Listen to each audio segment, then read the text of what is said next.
Welcome, everybody. Welcome, welcome, welcome. I gotta push a button here. All right, one more welcome. Welcome to Gamescom 2017, live from the show floor. I'm your host, Community Content Manager Jared Huckabee. Day 3 of our live streaming right from Hall 9 in beautiful Cologne, Germany. With me, as always, are the 3 community streamers that have accompanied us on our trip to Cologne, Germany this year. Let's go from right to left here. Introduce yourselves, everybody. Hi guys, my name is Sergeant Gamble, Twitch streamer, featured Twitch streamer on the Gamescom 2017 Star Citizen booth. Pretty awesome. Next to me. Hi, I'm DJ Knight. I'm a devil apparently. Space and sci-fi streamer. Love the game. Hi, I'm Meyer. I'm also a Twitch streamer and space and sci-fi streamer extraordinaire. Yes, it's day 3 and we're already off the rails, everybody. So coming up today, we've got an interview in just a few minutes with studio director from Cloud Imperium Games Los Angeles, Mr. Eric Kieron Davis, and then after that, some more Star Citizen Alpha 3.0 gameplay for everybody. Now, as we're here on the show floor, as we've done every day of the Gamescom so far, we have been giving away these lovely trading cards here.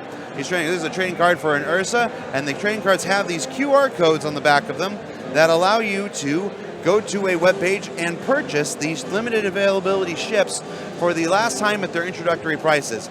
Not all of the ships are going to change, but all of the 7 ships that are coming soon in 3.0 are on sale now. You can access them with the QR codes, and since a lot of people can't be here at Gamescom, some very enterprising Gamescom streamers have taken it upon themselves to take pictures of the QR codes and share them on Twitter. And if I'm not mistaken, that's what Gamble just picked up his phone here. That's exactly what Gamble's doing right now. So he's going to tweet out today's 2 cards. Today's 2 cards, of course, are for the brand new, fully revamped Aurora and the Drake Dragonfly. Now I'm going to take a minute right now and show you this new Aurora video because the Aurora is easily our most prominent ship. More Auroras are owned than any other ship in Star Citizen, and there are over 100 ships in Star Citizen, all variants and modules counted. So the Aurora makes up an overwhelming majority of those ships. For many, it will be the very first experience that players have when playing Star Citizen. So it's a very important ship to get right, and we had our own Elwin Batchelor Jr. working tirelessly with his team to revamp it and bring it into the modern day with all the recent processes, and I think this video shows it off very well. Take a look.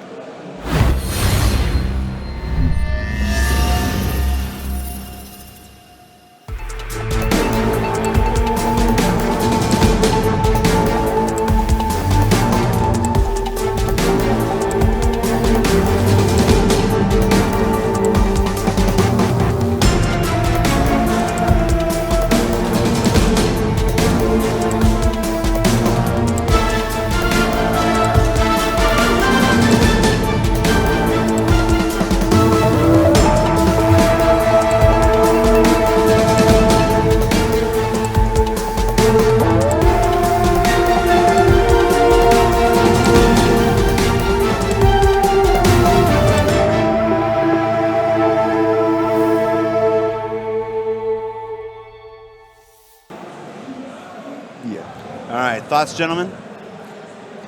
Pretty good. I was surprised to see Star Kitten skin on it. Yes. Elwin took it upon himself to design a couple skins for the Aurora. Does not necessarily mean that those skins will actually make it in the game. Star Kitten has been a long-running internal joke here within CIG. Every time a concept ship is made, one of our art directors will make up a fun Star Kitten skin for it and send it along as a joke internally, which is how Star Kitten got its birth. Eventually, when we got to the Dragonfly, after seeing so many different Star Kittens, we said, you know what, we'll try one and see how it works. But they still promote this internal joke with the Star Kitten, so that was Elwin's slipping in another Star Kitten there. Bar Citizens. We had another Bar Citizen last night at the Brauhaus Unternahmen. Did you guys go? Yes. Yeah. How was it? It was awesome. As always. Big turnout. Brauhaus. Yeah. Give me a little bit more, DJ. We had one on Wednesday as well. Yes. And yesterday was, I think, 3 times as much. Easily many easily. people. Yeah. Yep. Sometimes Easily the many entire people. back of the restaurant was Yeah. Exactly. packed. So, It was awesome to meet more backers, and I actually got to meet some of the other backers that were the glory last year. I put the Star citizen tattoo on his forehead. And I gave him my personal removable tattoo so he could put it on his forehead again. So I look forward to seeing it today. I did not get to go to last night's Bar Citizen because we were at the Gloria Theater preparing for tonight's big presentation. Of course, that is the main event for our week at Gamescom. The Gloria presentation, our 5th annual Gamescom presentation hosted by none other than Chris Roberts. That begins tonight at 7 p.m. UTC. So mark your calendars. Come on back to this very channel and you'll be able to see Chris Roberts show you the latest and greatest in Star Citizen's continuing development. All right, with that, on the line right now, live from Cloud Imperium Games Los Angeles is Mr. Eric Kieron Davis. Eric, how you doing, man? Hello, hello, hello from Los Angeles. How are you guys doing? I'm great. What time is it there? 1:05 in the morning. 1:05 in the morning. It's 1:05 in the morning. Now, you didn't just come in for this call. I was right down all day, and then I finally just woke up, did my hair. That took about 8 hours, and then I came in for this. Yeah, no, I've been here all day. I got here early, and I'm not going home till we're done. All right. Now, why are you there at 1 o'clock in the morning? We got a lot of work to do, guys. Do we? Did you know that? Do we? No. Did you know that? We work a lot, and we have a lot of work. Well, there's many reasons. I try to be here whenever the team is here. Our team works very diligently on all things that need to be fixed for what you guys are seeing right now in the Gamescom show floor. What you guys will see today, I guess, it's 1 o'clock in the morning, and then ultimately 3.0 and beyond. So there's no shortage of work and passion. All right. Well, we have our 3 community streamers here, DJ, Gamble, and Meyer. They have already put Brian Chambers through their paces. Yesterday, they put Aaron Roberts through their paces, and now you are in their sights. Congratulations on your promotion to studio director, man. You're playing in the big leagues now. Yeah, watch out. Thank you guys very much. Yeah, I've been watching what you guys have been doing to everybody. It's been nice. I've been enjoying it. All right. So with that, I'm going to turn it over to these fine gentlemen. Guys, you got about 30 minutes with Eric Davis, so do your worst. Eric, what's up, man? How you doing? Good. How are you guys doing? Pretty good. Thank you. So for the last couple of days, we've talked to a lot of, big guys and the guys that almost everybody knows. A lot of backers do know your face and who you are and what you do within the company. But can you tell us a little bit about yourself and what your position is at CIG? What are you responsible for? Sure. Yeah. So currently, as the studio director of Los Angeles, I am here for the whole team for everything. So I'm also the head of U.S. production. So the U.S. production team reports to me here. Jake Ross, our producer in Austin, and then the production team here, and everything. So work with the team on scheduling, work with our international partners on everything they do. Keep an eye on how we're doing as a studio, making sure the studio health is at the best it can. Our culture here is to work, and sometimes it's about making sure it's fun as well. And then working alongside Chris and Ortwin, and keeping the studio moving forward. And now, of course, those of you watching at home or on your phone or wherever you're at, on YouTube or Twitch, we are taking questions live from Twitch chat. So you can submit your questions for our fine gentlemen here to pull from. Please preface your question with the word question, surrounded in brackets and in capital letters. That helps us pull it out from all the regular conversation. All right, so I'm going to ask a similar question that we asked to the others. Well, we got the first answer, but from what you and your team do, what's the biggest difference between the current build that we're playing and what we'll be able to play when 3.0 launches to all of the backers? Sure. So you mean 2.6.3 to 3.0? Right. From your team. So quite a bit changes between 2.6.3 and 3.0. There's some dramatic things that if you guys watched the stream yesterday that Aaron talked about, and Brian's discussed, and also what you're already seeing on the show floor, which I'm so excited you guys and everyone there is getting a chance to see it and play with it in a very micro version. But from top to bottom, we kind of ripped the heart out of the persistent universe and built what you guys are seeing right now. So there was 9 months of development time that went in before we even started branching into 3.0. Everything that we've been working on and improving, and our company has increased quite a bit in the last year, and so we've added more staff to help us achieve this large scale of the we got our first solar system kind of put together here. We even pulled in a little planetoid asteroid into our Stanton system it's going to be a Nix ultimately, so you're actually getting 2 in this 3.0 release technically. So yeah, it's going to be quite a bit different. What I've seen already is the game's going to slow down quite a bit. Aaron kind of mentioned this yesterday, that you're going to have to be a little bit more precious with your jewels and your gems. The things that you're going to want to take care of are going to be quite a bit different than 263 is. You have a bit more consequences, and you can either enjoy them or you can hate them. And then for me, a big one is persistence, like you guys talked about yesterday, being able to spawn from a certain location and stay there until you come back. But yeah, the whole guts have kind of ripped out. We've improved a dramatic amount in 3.0 that we're seeing right now compared to 263, and I really think you guys are going to see it with our, the incremental patcher that's coming online. That's been a lifesaver for us internally, and so I'm excited to get that out externally as well. And that patcher launches with 3.0? Yeah, 3.0. That's our current aim. That's our current aim. Yeah. Now, all these changes you're talking about, this is a regular part of game development. This is the iterative nature of game development. Right. You build the first version of a thing, then you build the second version. It's not because something was messed up or somebody did something wrong. This is the nature of game development. That's exactly right. And what we lost your audio. Did your audio device change? You guys hear me okay? Yep. Yeah. I think I just lost some sound here. We lost your headset audio and switched to the Jabra.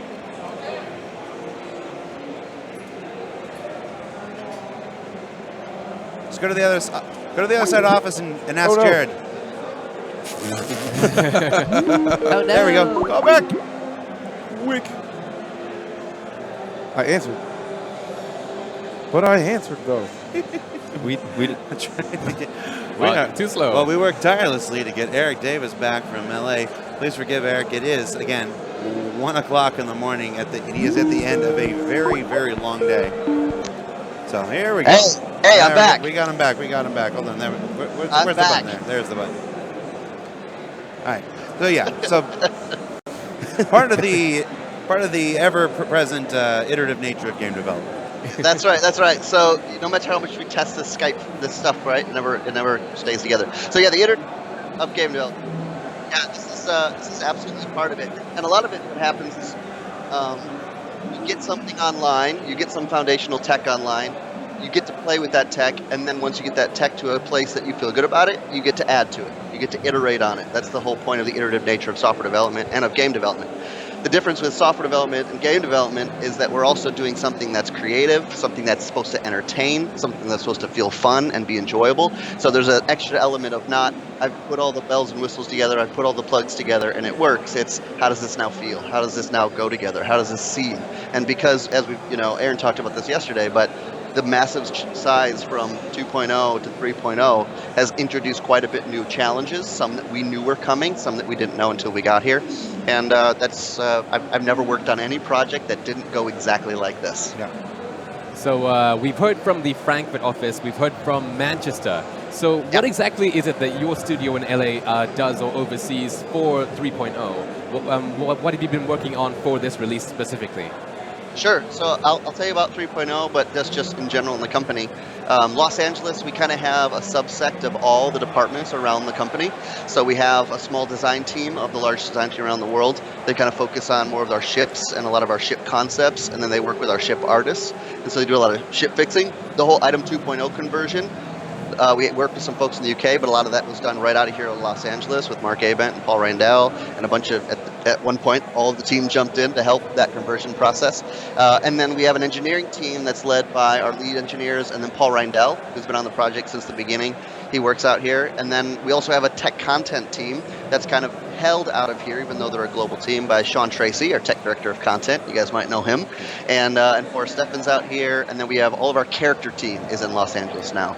So we built a team around Josh Herman, Corey Johnson's lead, and a bunch of other character artists. And they've really come to in their own, and the characters are starting to see, which some of the ones you're playing with right now in 3.0 came from that team directly. And the ability to turn a work around, they've got the tech content team, tech art team, rigging team right there, and they're actually iterating quite quickly on not only all of the 3.0 content you're seeing, but all future 3.1 and beyond, and then Squad 42. right? That's obviously a big part of the game is characters, and so that's we got a lot of characters that are coming out here, including heads and hair, and that whole process. So that's Los Angeles. We're kind of a little nutshell. We've got a business end here as well, and then in Austin we have a small development team, and then QA, DevOps. You've seen Mike Jones, the current leader, if I'm not mistaken, of Quantum Questions. Yes. He's out of the Austin studio as well.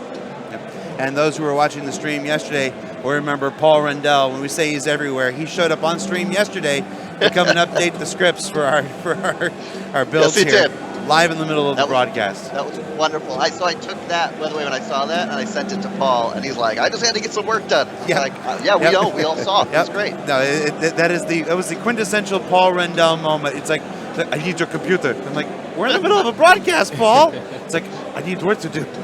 Okay. You don't question Paul. Nope. He needs Nope. You don't question. So speaking of character design, we've seen in more recent ATVs now, we've seen not only the ability to customize your character, but also the inclusion of female characters. Will character customization and female characters be within this patch? No, so in this one, we definitely are working to have character customization. The first iteration of it, we've got long-term plans, mid- and long-term plans, but the first version of it, we're definitely working to get to 3.0. It's starting to come together. Those that are watching our schedule, UI tends to be the most needed team across all of them, next to engineering. And so they're quite busy, but character customization is absolutely on the table for 3.0. We are working hard for it. And that'll be a very simplistic version, but to give you some stuff you've already seen if you've been watching any of our ATVs, eyes and hair and certain things. The female is definitely not part of 3.0. Right, we've talked about this a couple times. I think we did a character customization video a couple months ago. She is definitely on our minds and in our hearts, and we're always working on her stuff. We're always working on the costumes so that when we ultimately get the female character in, you'll have all the costumes you need, all the options you need. We're also working on how equipment will work between males and females and things like that. So she's always in there, and we're always working on her. It's just, for us, and we've said this in the past, we really want to make sure we've nailed down one rig, really. It's genderless. It's one rig, and once we feel good about all the animations on that one rig and everything looks good, the transition process to the other rig, whatever size that is, whether it's big or small, that transition process will take a little bit of time, and then we'll have the multiple genders in there. So she's definitely a part of our process. We always start thinking about her with all of our hair options, all of our types and looks and styles. We just aren't ready to get her in game and get running around just yet. It's important to do everything you can, not to double work, not to do work twice. You don't have to. So yeah, it's very that's important. right. That's right. And a lot of times too, because I've seen this, I've been on many panels where people talk about this kind of question about resources and time, and people ask about, just come out with two genders right away, and it's like, well, it's not a gender question. It's really just a rig, really a size of a rig. Locomotion. Do you want your female and male to be the same size, using the same skinning, is what they call it in rigging? If so, then yeah, they'll just be the exact same. But if you want it to be custom, right, we have our two options, or we want to give you more options to it, we've got to take the time to do it right. So you could start with a female and go to male. You can start with a male and go to a female. You can start with an alien and go to a male. It doesn't matter which way you go, but that process is a very waterfall type process. Right. So a little earlier you were talking about the actual patcher. There might be a lot of people watching that are new to Star Citizen. Can you tell us a little bit about the size of the actual game and the size of 3.0 in combination with that new patcher? What's that gonna do for you? Sure. So, I can't speculate the exact size that the last build will be that we put out for the final live release, because that will adjust and change depending on time.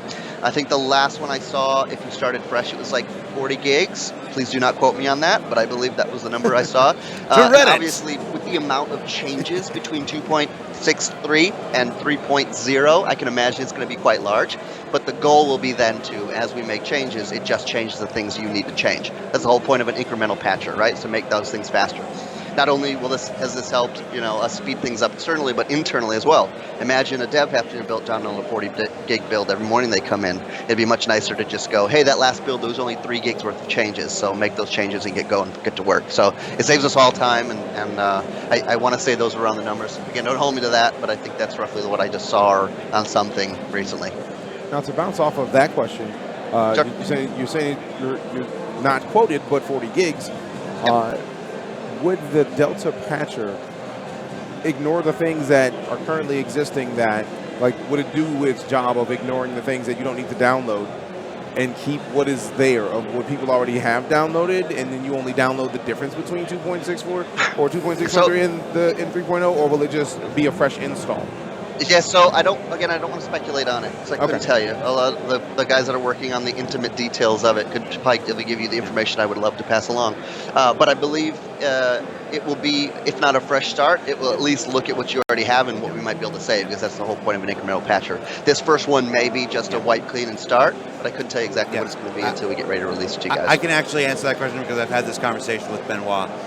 For 3.0, you will need a fresh 3.0 will be a fresh install. They're not part of the Delta Patcher process is reorganizing the entire file structure in a way that can be effectively scanned and effectively monitored and maintained. So you will have to start fresh with 3.0, and then from then on, it should be incremental. There you go. Even more up-to-date information. So with the new character systems and with especially the new Heavy Marine, I know in the past we've seen animations of these helmets opening and closing and functioning, and sure, that was concept art, but is there any plans for the future for the Heavy Marines, say, for their visor to actually come down and that kind of thing? I only smile because I believe it was on Wednesday. You specifically were looking at the Heavy Marine and you asked Jared, I don't know if I it was an did. interview, you said, are these going to Yeah. open and close? Yeah, I did. So I love how passionate you are about opening and closing of visors, by the way. I want to start with that. But I would say that, it all depends on the design and what design needs, right? So Right. taking a helmet off, putting a helmet on, those have two design implications. Mhm. Opening the visor of a helmet, I would assume it's going to be a lot like how we do it in real life. Can your motorcycle helmet visor come up? Is it locked into place? Right. Obviously, there's going to be all kinds of options that designer will want to play with. Now that we'll have the atmospheric and room system you guys have heard about that Yeah. allow us to understand, that you guys have been playing with on the Showfloor demo there, running around and transitioning between atmospheres and making it a part of the gameplay. Right. So opening your visor, what would that do and how could that do it? So just remember, when we want to implement something like that, it will be a myriad of tasks for animation, obviously, and then it'll be game code hookups, and then it'll have design implications because they're all going to have sets in DataForge for people to set. Okay, when does this open? What does it cause? Right. So those will all be tasks that we absolutely have spec'd out, but I couldn't tell you exactly when we're looking at doing that. Awesome. All right, so to ask another question, Sure. we've asked everybody thus far, based on their team, what is the biggest bug that you see for your team that is holding back anything? Because I know you guys talk about blockers a lot on the new section of the ATV, but what's the Yeah. biggest bug that is a block that you can think of holding us back? Yeah, 3.0. so recently it's been performance, and that's a pretty general term because performance can be anything from log spam that we need to fix because it's holding us back to the other day, not the other day, I guess it was 2 weeks ago. You would go up to the ASOP terminal and it would take you from 40 FPS or whatever we've been working our butts off to get to, 30 FPS, 40 FPS, to 12, I think. Jared watched that. It dropped us down to 12. Just We using had a terminal. to investigate why that was happening and what was causing that. Ended up being a flash issue that was on the UI team for them to address. A pretty quick bug, thankfully, but that got integrated after we had already solved a bunch of those problems. Right, so as we keep checking in work, we find more bugs, we assign those bugs out, we fix that work, and that cycle slowly gets smaller and smaller and smaller until we get to a safe place to go. Evocati release, BTU, and then bang, everybody's hands, let's get on to 3 point in the future, whatever the next release will be. So that one was fun. For me, it's always crashes. So having a production background, the number one thing that you call a blocker is a crash for various reasons. And obviously, if a dev can't test their work or work on something because the build is currently crashing, that is our number one priority. So those could be anything from cry fatals to an animation triggering incorrectly to you open the back door of the constellation while you are in this one specific place on Grimhex and it crashes the server. Okay, we got to figure that one out. How did that happen? Who caused that one? All right, so crashes are always a big one. And then the render detect for me has been a lot of fun. I've been watching that come online, and I know that we've been excited about it. But the what it can now do as we've integrated into more systems, it's been really exciting to see. So I've been really enjoying that one coming online. And then lastly, got so many, the Moby Glass. Zane kind of showed off some of his ideas last year, and we had designs for it. We had it broken out, but when it goes from these 2D ideas to you actually using it in game, that's been one of the most fun for me features I've seen come online. And every day we've got new bugs that are making it better, allowing it to work. As soon as you have a Moby glass, then it comes up. I saw this one recently. The Moby glass comes up, and then as you're looking at it, your arm moves a lot. Because I don't know if you've ever done this as a human being, but your body moves a lot, and your eyes auto-correct it. So in a game, when the idle's happening, you're like, how do I push things on here? How does this work? So we had to figure out a way to slow the arm down only in certain positions. And that was a big user experience for us. And that's a lot what we're seeing too. It's not just performance and polish, but that polish tends to be, we want it to be fun. A lot of these features are first coming online, and so we're getting a chance to see them. I think we said that in the first Burndown a couple weeks ago. As we get to sit down, put them together, play the game, we get to go, that needs to be way more fun and satisfying. Or, wow, that worked great. Doesn't happen as much, but those little elements come out of it. Either they're a bug or they're just something we have to add now that we knew the features have come together, and that just stuff takes time. Speaking of the new render-to-texture system, and you mentioned the Moby glass. Could you elaborate a bit more on the kiosk system and how that'll work? Also, we were in the Ursa River yesterday, and there were screens in the bay where people would be sitting. Well, can you explain more about how that all will work and how that would work in the future of the game? Sure. So when you say terminals, what do you mean? You mean just how the render to adds to that, or how they can work? So so for instance, you're in a station and there's a kiosk. You walk up to it and you press the button, and how you buy stuff, how you sell stuff, the economy, as well as I suppose just the fact that there's screens, so you can do picture-in-picture, that kind of stuff as well. Yeah, so it adds a lot of interesting things to the table that we hadn't expected or that we had hoped for, and we didn't get to play with it until we see it. Right. But terminals will act exactly as kind of how we've been displaying them on ATVs. It's no different than that. Right now we're just polishing the funness that goes with it and making sure that it's actually an enjoyable experience to go and really encourage cargo and encourage, okay, I got to go get these minerals. Okay, they're out of it here. I got to go add it to there.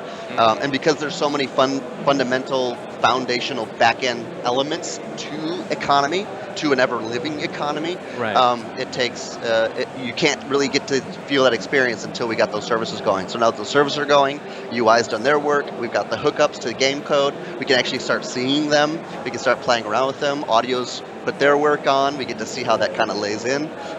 We've gone, okay, now it's blurry, you're too far from the player, I want to be a little closer to it. But it should be exactly kind of what you guys have been seeing, where you go pick up some items, you bring them back to a kiosk, it sees that you have those items, you want to sell those items here because they cost more money or they give you more money, sell away, do what you want to do, and vice versa. So that, and this will just be the beginning, right, of a lot of our commodities and our economy. I do expect, I think we all expect when we first get this economy going, we'll start to see how you guys play with it and how everybody gets to enjoy it, and a lot of the economy will be driven by you guys, right, more than what we're putting into play. So as that kind of goes along, we'll have some fun with it.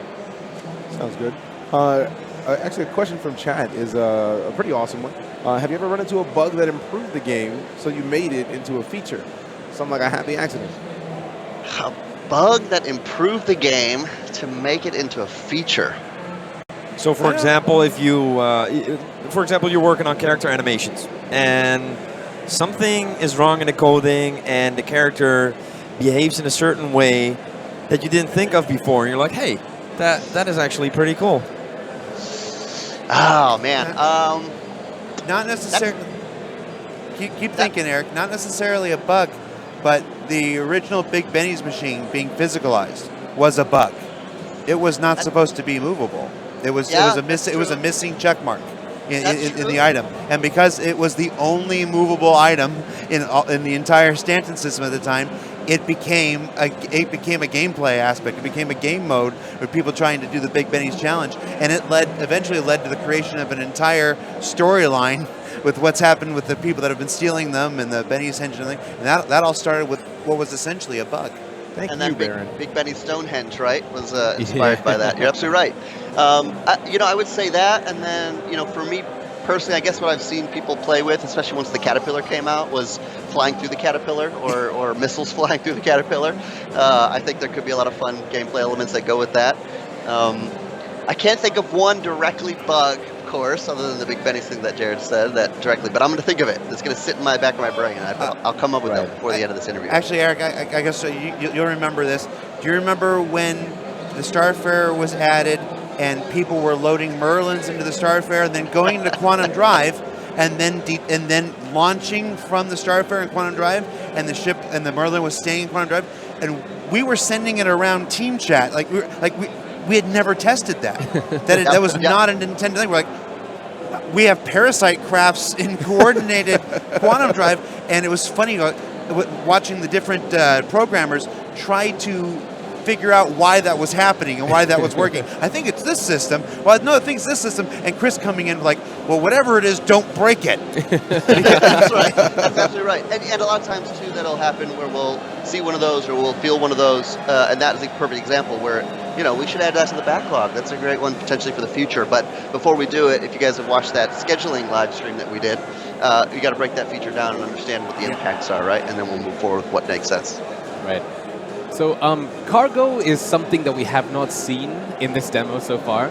Can you please elaborate as to how cargo will work in 3.0 when we're able to do the missions to go ahead and do that, and maybe as well as the future? I know that cargo will involve just the small qubit boxes in the patch, but going forward with the huge cargo containers and stuff, how will you actually, what do you have planned for how you'll be able to do missions? Will you have to physically take out those giant crates as well as the small ones to hand in the quest and stuff? Totally, yeah. I think that totally makes the cargo system is it's one of those things that what you guys have seen is exactly what the first implementation is going to be. Right.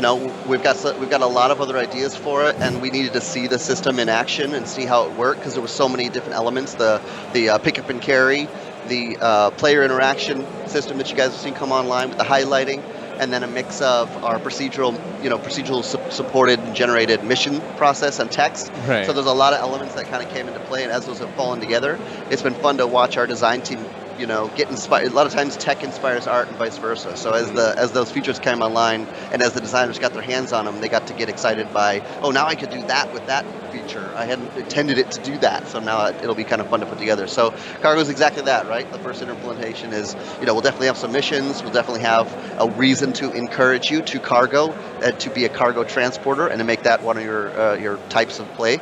And then there's already going to be multiple size cargo shipment types things, depending on the type. So if you're shipping like fluorine per se, that's one of the commodities in our game right now, that'll be a different type of size in your cargo grid in your ship that will limit you, and you have to think intelligently about that.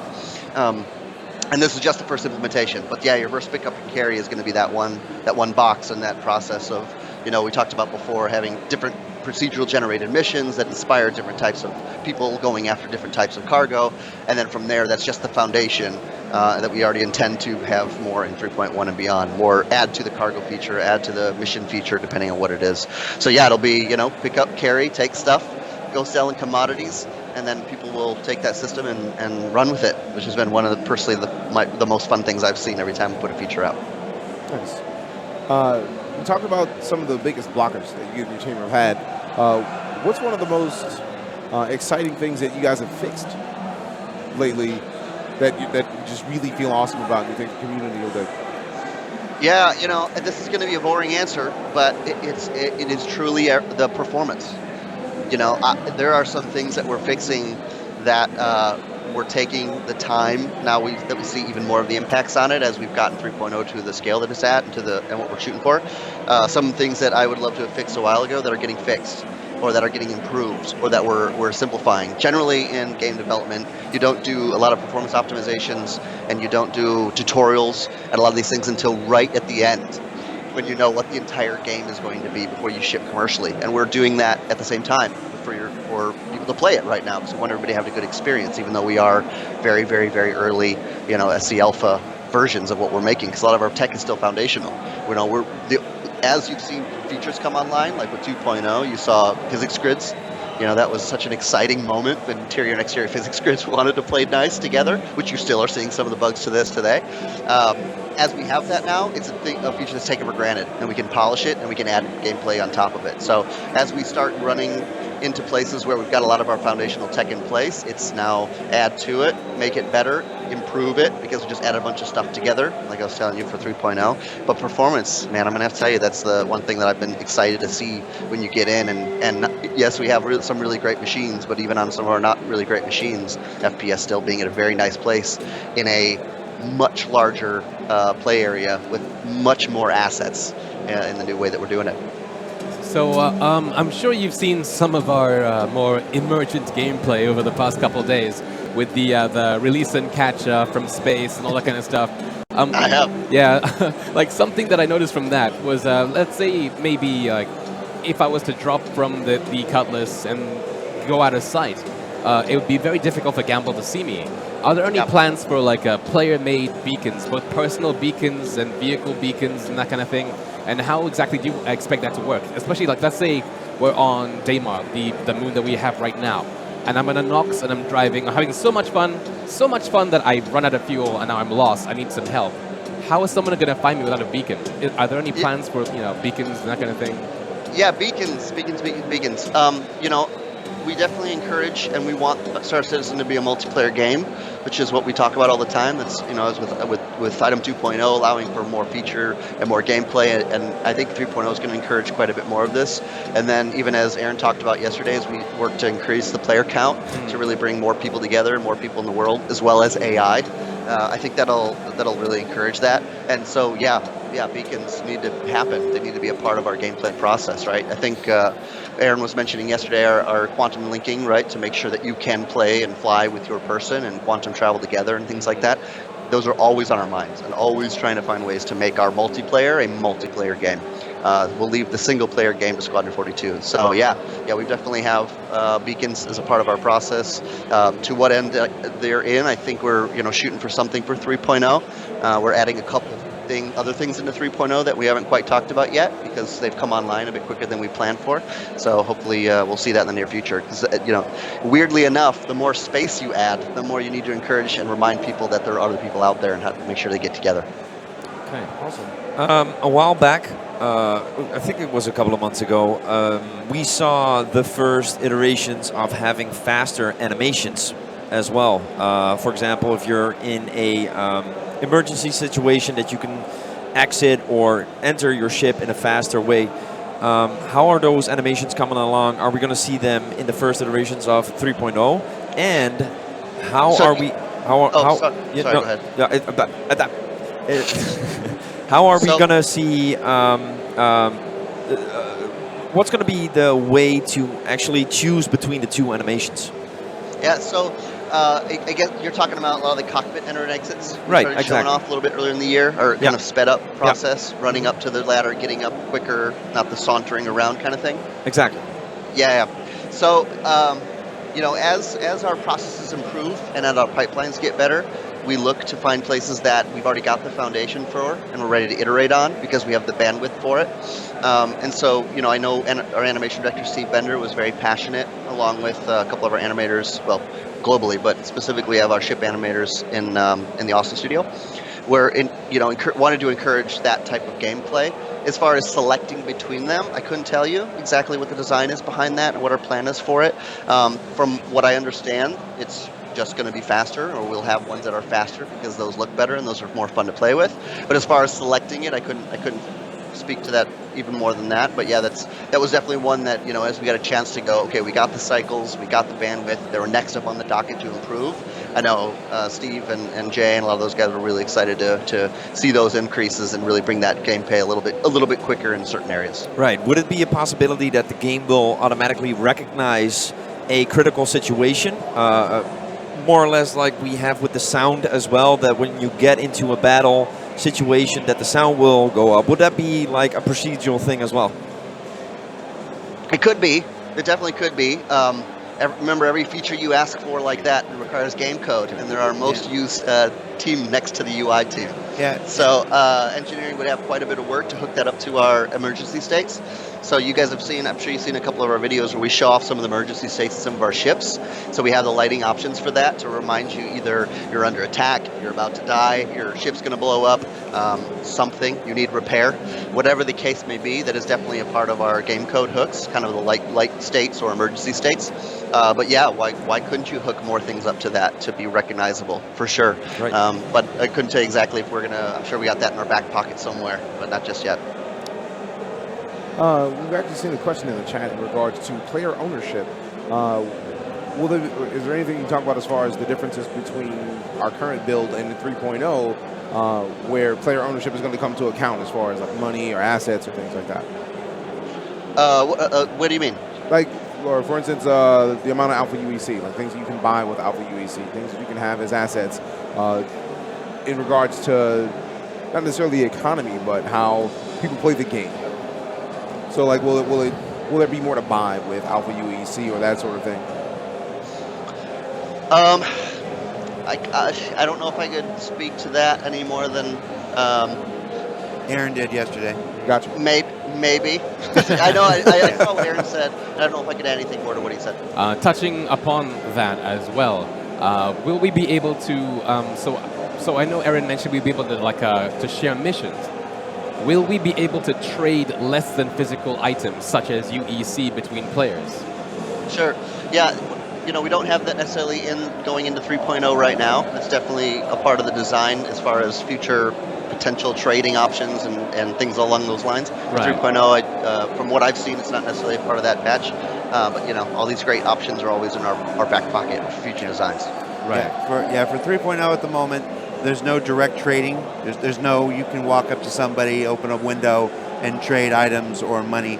It'll be the type of trading that'll be available in 3.0 is mostly through the mission system.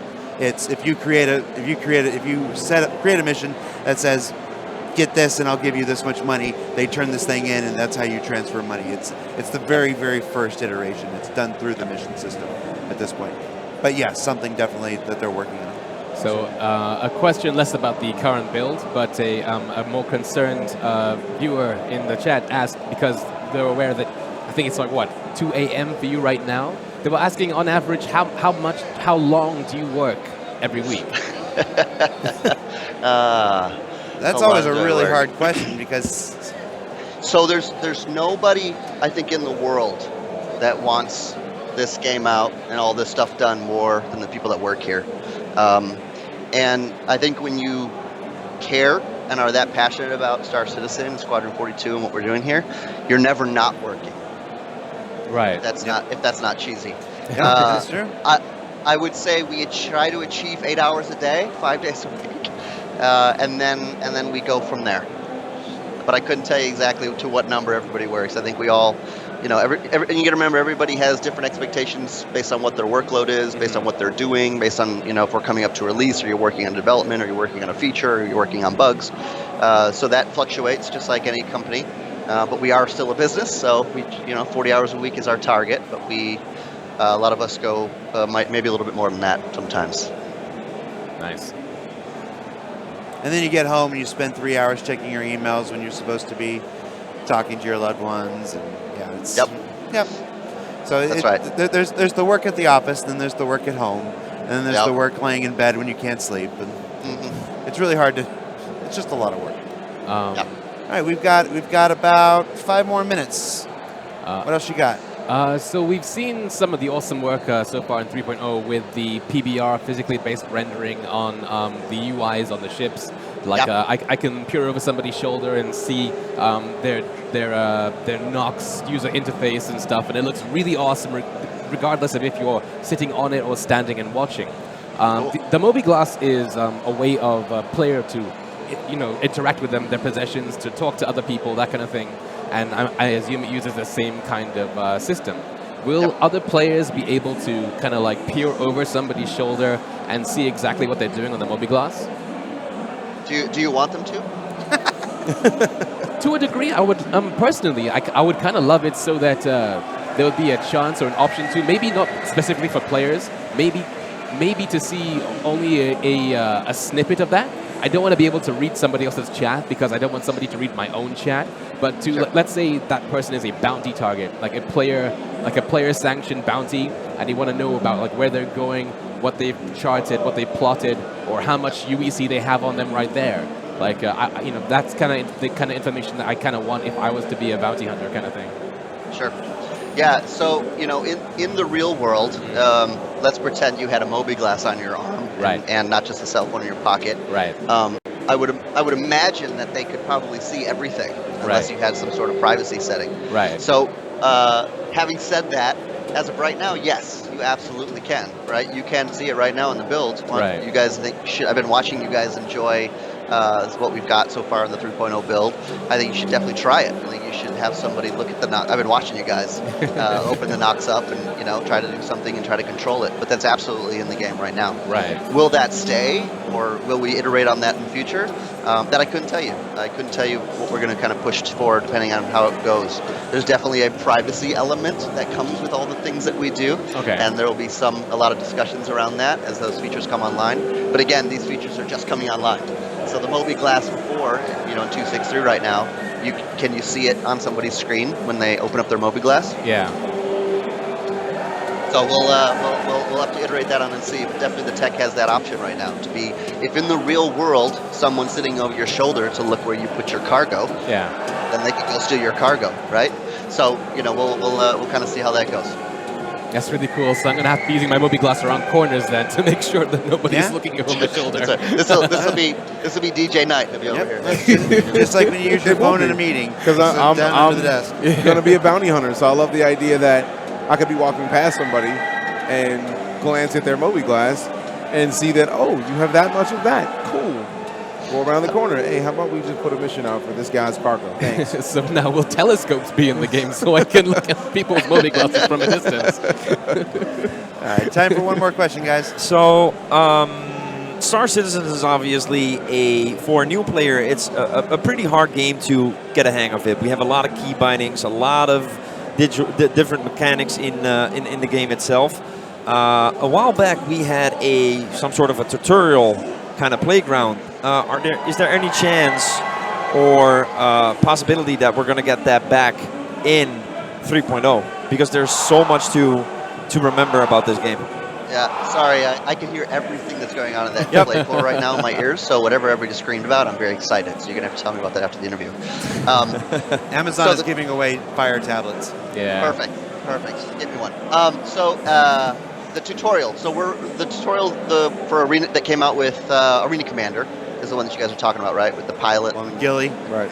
Yeah. So, kind of like what I spoke to at the beginning about when tutorials are helpful versus when we actually work on them on the game dev side, right? Until you know what the game is going to be ultimately, either it's on a release or a final release or an expansion or whatever the case may be, that's when you start really building tutorials because everyone understands the elements of what's gone in and how it plays together, and then we want to teach somebody. Right. So with 3.0, we're not necessarily making a big push to improve the Arena Commander tutorial because if you go do that now or you try to do that now, the game's clearly changed, right? So item 2.0, we're going to have to explain a bit more how item 2.0 works now that you can flip switches and use player interaction. But we are definitely taking the new player experience very seriously as much as we can. We want to spend time on it because it's important to us, but we also have a lot of work to do. So there's that constant balance of going, okay, now we're going to work on the player experience so everybody can have it. Because you're absolutely right. There's a lot that goes into what we're doing, and 3.0 has even more with item 2.0. So we're working on like a hint system and other ways to kind of support you and help you get through that curve of learning SCL for 3.0 and then just from the future. So yeah, it's a big part of it. And I think, all of our game modules, it would be kind of nice to have something along those lines. And, as we get closer towards that, we'll evaluate what makes sense on what tutorials and when. But yeah, at 3.0, we definitely are trying to add that element to it to go, okay, there's all these new things. Even me as a person, you guys who have played our game once or twice, right? We want to make sure you got some encouragement as you learn those first elements to really get going, because the player interaction system and item 2.0 alone have a lot of elements to it. So imagine trying to learn everything else if you're a new player. Yeah. So yeah, we're definitely always thinking about it, and the new player experience is very important to us. And so we're trying to make a push for that in 3.0. Yeah, for 3.0, it's the hint system. The hint system is the closest thing that we have to a tutorial at the moment right now, because it's easily iterative and it's easy enough to go in and change without a ton of programming as systems change and stuff. So. And what I've also seen, a lot too is as gamers, when we get a new game, there's certain things that we get taught by that game, and then it becomes second nature. So you guys, I'm sure you know pretty quickly how to strafe in a gladiator, right? Or you know how to get your weapon, change your weapons, right? Because it's become muscle memory. Yeah. And like things like the player interaction system, as the more we get people get a chance to play with that, the more it teaches them to go, oh, I can hit F and I can look for something glowing. That's pretty helpful and easy. Great. Now I'll do that everywhere I go, Right. and that becomes a natural instinct. So things like that we'll definitely watch. We'll watch as we bring Riccardi and you guys more on board, and we kind of see those things, and we can tweak as we go to see what elements we want to add into. All right. Well, Eric, thank you for pleasure. joining us so late in the evening. It's almost 2 o'clock now for you. Any final words before we let you go? It's entirely my pleasure. I want to say I'm personally incredibly proud of this entire team, internationally as well as Los Angeles, on what we're trying to achieve, and that every single day we come in with a smile on our face, and we try to keep pushing SC Alpha to our Star Citizen and Squadron 42 to completion. So we're trying really hard. I'm really proud of them, and I want to thank you guys for doing these streams all weekend. This week has been awesome to watch from afar, since I can't sit there and enjoy it with you guys, and to all of our backers, of course, right? Because we couldn't do this without them. So those are my final words. I'm excited to see what you guys think of tonight's show, and then Saturday I think is our last day, Yeah, right? Lando, we have one more Yeah, stream. we got one more show. We got the Friday show, and then after a night of drinking and celebration and whatnot, we come back in here Saturday like zombies, and I'm like, hey, did you like the show? There you go. Awesome. Well, thank you guys for having me on. It was 2 a.m. is nothing. I'm a gamer like you guys, so late nights are easy. All right, guys, so we're going to take a quick break, and we'll be right back at the top of the hour with more Star Citizen Alpha 3.0.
3 minutes now. We're going to get started right now. Hey, everybody. Welcome back to our live from the Gamescom Showfloor 2017 Extravaganza Spectacular. Spectacular Ganza. Spectacular Ganza.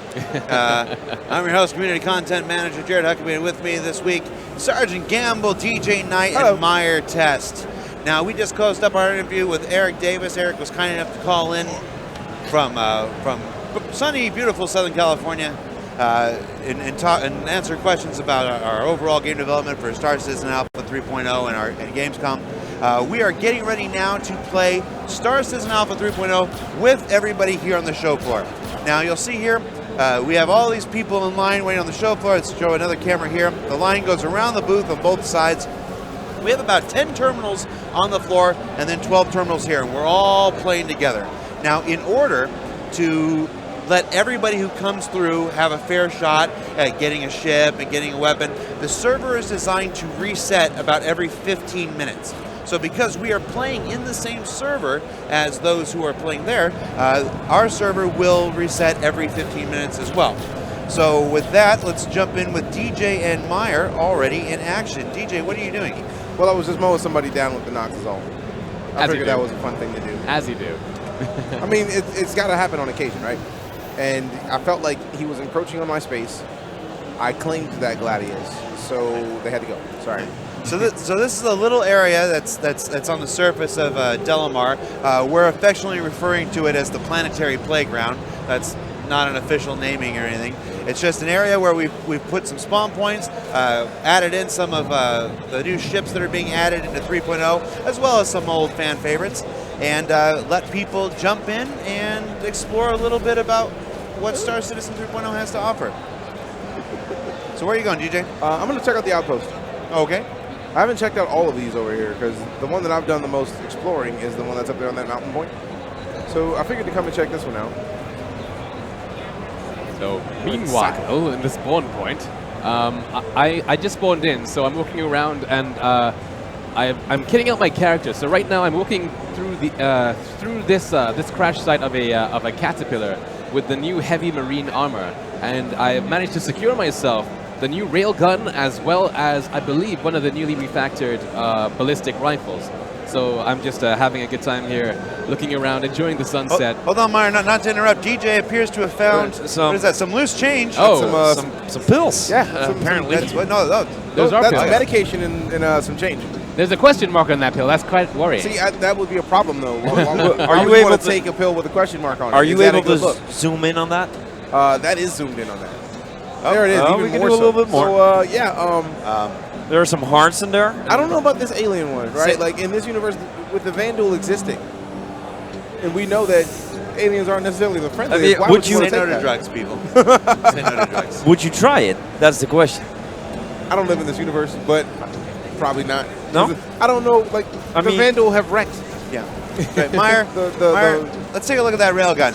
Show us that railgun in action. Sure. So I'm still in the armistice zone of the spawn point. I was just watching the new players go about and enjoy the game for the first time. Well, the patch for the first time, should I say?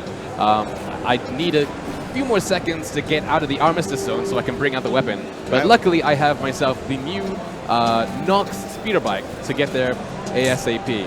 Your heavy armor is a little heavy on the right there. Yeah. Because this armor is so heavy, like it pushes the bike over. You've been drinking again yesterday? Just a bit. I think you had a couple of those question marks. I had one or two of the happy pills. All right, so I'm out of the armistice zone now, so I can now get out. And I think I'll use this bike, actually. It served me well for like 5 seconds, but we're through. It's over. And you seem to be in a target-rich environment for that railgun. I looked above you, and there are a number of ships in the air. Ah, I see. Oh, that caterpillar. That. Happy New Year on Daymar. Oh, yeah. So actually, this is really cool because what I like about this this new patch is that the rubble and stuff, actually, they persist for quite a long time as well. So I'm going to bring out the railgun now. It looks like we're getting ready for a reset. All right. Get ready to. There we are. Yep, there we're we getting are. ready for a reset. So as you can see, they are swapping people out. 10 people out, 10 people in.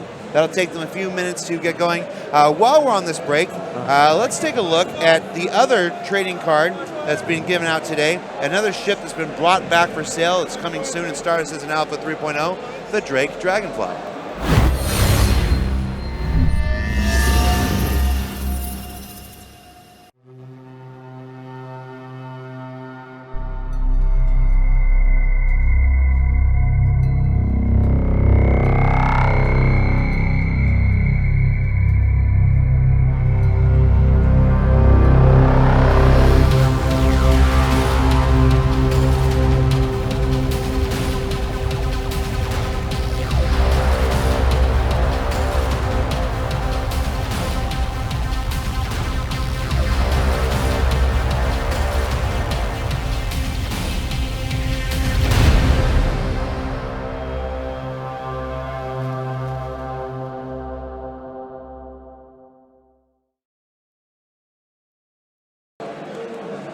All right, now that Drake Dragonfly trailer is pretty good. We are still getting started, so I'm going to take this opportunity to show my favorite of the trailer bunch again.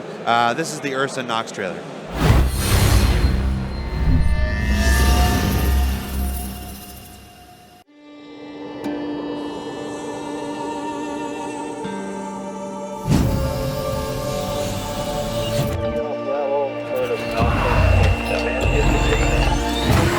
I said Ursa Nox. I'm tired.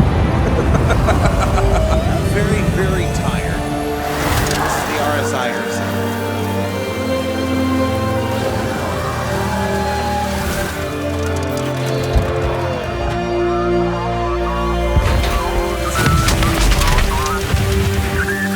You ever notice the more tired I get, the more I sound like Casey. Ursa Nox confirmed.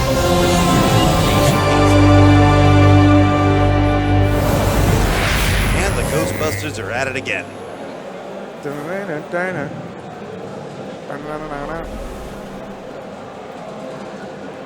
is my break? All right, now we are back in game.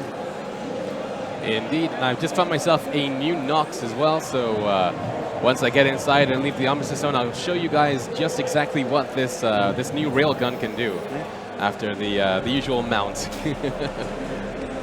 What are you doing, DJ? Looking for another railgun. And I'm going to rain Hellfire upon people. Nice. Because Hellfire sounds like a good thing to rain. Indeed.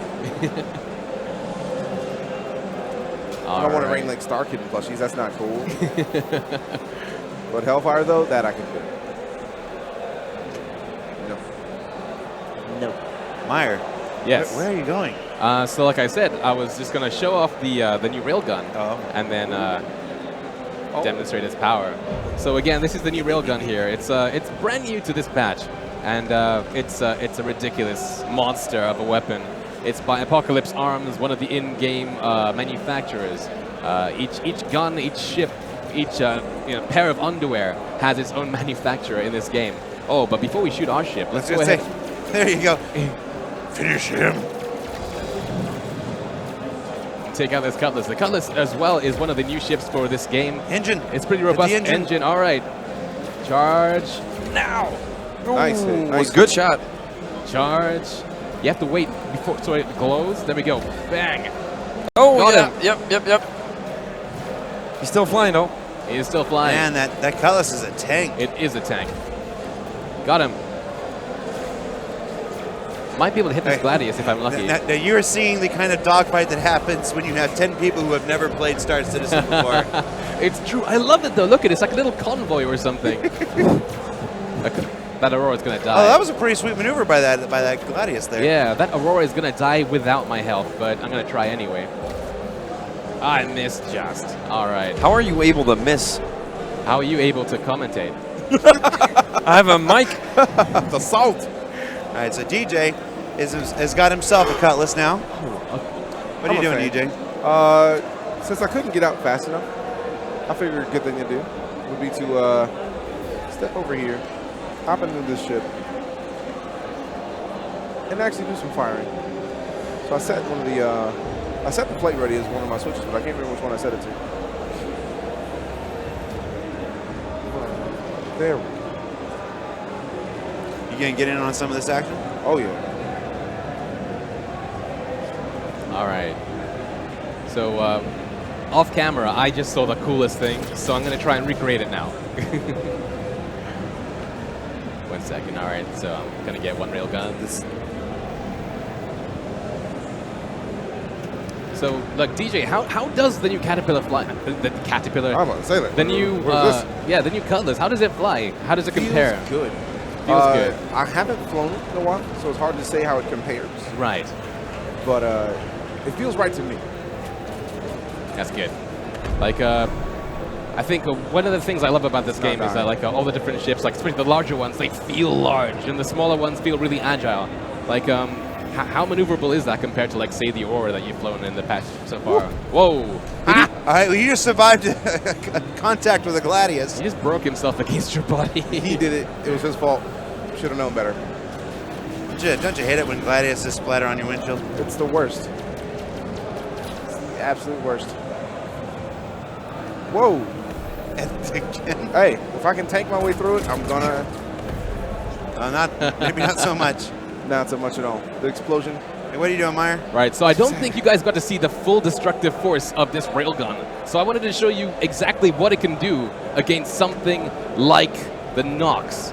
So I'm going to go ahead now and charge it up.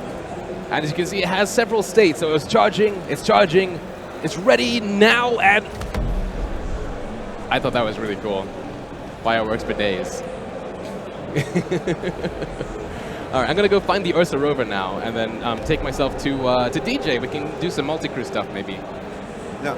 And then I think we deserve a Nox race. a Nox race. But All I right. think we deserve a Nox race. Is it going to be an Ursa Nox race? An Ursa Nox race. Well, we tried to have Nox races the other day, Right. and somebody wasn't really holding their own. You know what? I mean, you can say whatever you want, but I'd That like to burn, see though. anyone catch a free-falling guy in the back of a Cutlass and then make him fall out the side door again as well. All right, so I'm heading back to the encampment. I'll find a Nox, and we'll use the same track as yesterday, and we'll see just how DJ Knight stacks up, because a certain Sergeant Gamble. Did you just crash into a rock? I did crash into a rock. Well, You win this round, Rock. Rock. I'll get you next time. Rock. I'll get you next time, Rock. I'll get you next time. DJ does the best claw that I know. Thank you. Thank you very much. Oh, my heart rate went so high that my vision started going blurry, and I've lost a bunch of oxygen that I didn't even realize. And that's, I suppose, one of the things about wearing this heavy suit. You can't just wail on that sprint. Yeah. So you know what I was saying with to EKD about the HUDs on the ships? DJ just like walked past me, and he could see exactly what I could see on the vehicle. I'm right here. I'm right here. So on DJ, he can see exactly what I can see on the monitors right here on the Nox.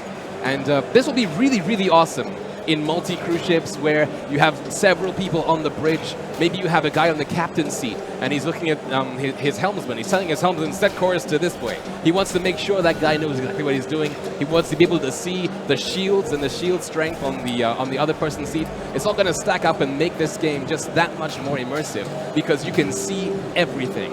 Everything that needs to be seen is seen in a very diegetic and very cinematic way.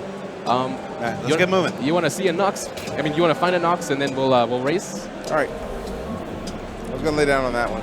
You're going to lay down on mine? All right, here we go. I'll wait for you at the starting point. All right, cool. So for those who don't know who went with us yesterday, the Nox race is a true test of skill. Certain sergeants before have tried and failed, but Certain sergeants were also Didn't getting have shot anything in to their do back with the the entire skill. time. I mean, my Nox was sabotaged. I'm sure it was. Yeah. I'm sure it was. I watched it be sabotaged. It's worth noting, in Sergeant Gamble's defense, Meyer likes to make up contests and make up contest rules, and then change the contest rules in the middle of the contest. And then when you get to the end of the contest, say, oh, nope, there was one more rule and one more part of the contest. So I'm not sure it's really a fair fair fight. It's not. What can I say? Some people don't like my games. All right, so Wholly unfair. Myers at the starting point. DJ's making his way there. I'm looking for the fire so I can find him. To your right, just over there. There? I'm that target over there. Hit R. All right, so I've decided this time around that the starting point should be, you see there, that opening there between those two devices? Yeah. Yeah, that's going to be our starting point. Oh, here we go with the rules again. Well, I'm just saying that maybe we need like a goal to go through, you know what I mean? So, all right, so the track is as follows. We go through... How about we go through there You're making the rules now? up to that point right there? Yeah. So go through there, go round And then that. we go left to the prospectors. Then we hop into a prospector, and then we go into space. And then we come back into atmosphere and back to the landing zone. How about that for a race? That's not a race. That is perfectly a race. That's not a race. That means step your game up if it's not a race. That's not a Knox race. Womp, womp, womp, womp, womp, womp, womp, womp, womp. I hear Charlie Brown's teachers right now coming from Meyer. So I say that's how we do it. We start with the Knoxes. We go up there. We round that. We go back to the prospectors, and then we go into space. And then we come back down, back to the starting zone. Okay, all right. Should have brought Board Gamer. You want to grab lunch? You guys ready to go? All right, we're ready to go. Okay, in 5. No, okay, Disco, you Go. count it because I'm a cheater, right? Yeah. Oh, you've gone already? What? Of course I'm going All already. right. You're going to crash. You started all the rules yesterday, and you Oh. started all the time. See, I heard gunshots already. All right, so at least I managed to survive there. Something somebody else couldn't do earlier. you It see, would be. you Spent so long on the rules, you hit the server reset. You spent so long changing my rules. All right, go to the other server. All right. How you doing? Even if we started immediately, that would have happened. Sorry? Yeah. Oh, no, we're broadcasting. So, 1. Okay, so we're in the process of loading back in. We have a second server that isn't on the realm that they're on, so it won't go through the reset. Since we are doing a mono race, I say you need to go straight to the dark side of the moon. Straight to the dark side. It's take us. This is going to be a race to the dark side I'm here for that. Right. With what vehicles? with the Ground Noxes. vehicles with Noxus? And you were saying that us talking about rules is boring. It's gonna going be to take us interesting. hours to get to the dark side with the Maybe. Maybe. Hours? Sounds like somebody's scared. Weapons free? No, Oh, 'cause you have to get now to the- he's with the no, weapons free. Weapons All of free a once sudden. you get to the dark side. All right. Okay. Weapons free once you get to the dark side. Right. All right, so they're back in. I mean, DJ's mounting up. DJ's got that cool red flight suit there. Meyer is still looking for a Nox. found one. That's the sun. Yeah, so put the sun at your back. Literally, just get to go ahead and stay in the starting area so you're easy enough to find. Just put the sun at your back. I was about to be gone. All right, found you. Catch me. Okay, well, Not I so win. good without all your rules, are you, Meyer? I win by default. I was expecting to go over it. Obviously, that Nox was faulty, and it was not my fault. But What do your rules say about Ursa's? what does my rule say about Ursas? I could get into an Ursa. I think that Nox is going to respawn in like a second, but I can get in an Ursa. No. There's a Nox right here. Oh, Oh, wait, no, that's Aurora. all right.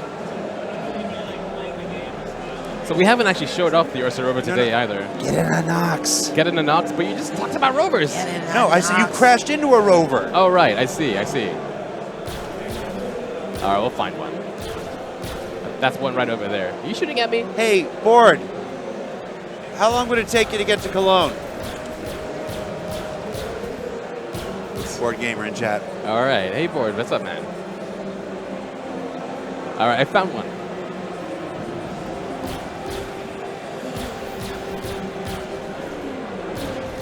And go. Come on, DJ. That range! Come on, DJ. Oh, must suck to get into a vehicle and get blown up, huh? It kind of does, yeah, it kind of does. I'm here for you, bro. What? I'm here for you. That is so nice. All the revenge. All right. Okay. Gladiuses.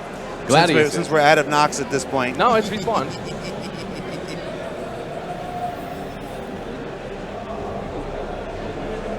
Yeah, so thankfully the vehicles on this map do respawn at a good rate, so we can. Okay. You actually Ready? Cool. All right. Yeah. So where are you? So get together. Uh huh. Put the sun at your back. The sun at our back, so the opposite direction. Yes. Yes. Quickest way to the dark side is by putting the sun at your back. Yep. Done. Okay. You're both lined up. All right. Gamble. Count them off. In 3, 2, 1, go! Remember, no weapons until you get to the dark side. No weapons. All right. Oh, that was close. No rocks until you get to the dark side. No rocks until we get to the dark side. Okay, now that is something I cannot promise. That could be problematic. We'll see. I feel like DJ's going the right direction. DJ's definitely heading towards darkness, as is the objective of the race. So am I. I'm going in the same direction. That's DJ over there. So there's more darkness to your right than there is to your left? There you go. This is sheer favoritism by the commentator. Nonsense. So yeah. Let's get some third-person views. Okay. Done. I have to say, I really do appreciate the lack of draw distance. You can see everything and anything. So long as it's there and it's on the horizon, Okay, you can see it. Hey, go to first person. I don't trust you not crashing.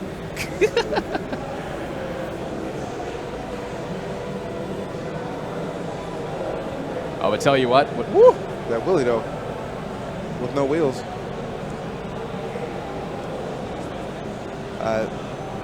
Shoot your weapons real quick. Okay. Yep. Yeah, this game's down. It's just nothing's going on. They're just driving. Also, we're in a very, very, very, very, very loud convention center. It's true. Huge. You know, I think we're gonna run out of fuel. I'm 50%. What about you? About 50. All right. We'll find out. So I think we can actually take these Noxes onto the Cutlass. There's no caterpillar. No, I keep confusing the two words together. Well, there's a caterpillar, but it's not. It's a bit It's not busted, flyable yeah. anymore. True. Not without a good engineer, I'm sure. But yeah, we could try doing it. We can put the. Oh, that Whoa, flip! whoa, whoa. Okay, I'm alive. I'm good. I'm Lock good. it. The vehicles are making sound. You just can't hear them over all the noise that's in the audio feed. But yeah, we can put them into the onto the Cutlass, and then take them to the dark side. That will work. Yeah. That's not a Nox race though. No, but we can have a Nox duel instead in the dark side. Well, it's all right. DJ's leaving Meyer behind anyway. We can call it right now. Gone. Hey, it's not my fault. You see, I'm wearing heavy armor. You okay? All right, don't. Oh man, this is a great view though. I love it. I hear a whole lot of Charlie Brown's teachers talking. My name is Meyer. I make the rules, but they don't help me because I'm a fool. I lost a. I I thought was I had gonna a say rhyme. DJ rules, I but thought I had hey, a rhyme. hey. But it does Oh. seem like you're actually going faster than I am. Like I'm Yes. going. Yeah, I'm going in the same direction as him. I have afterburner on, and he's braking distance. But now I'm out of fuel. Oh, Are you sure? oh, Doesn't matter. Explosion. Explosion. I'm out of fuel. Explode. No. Explode.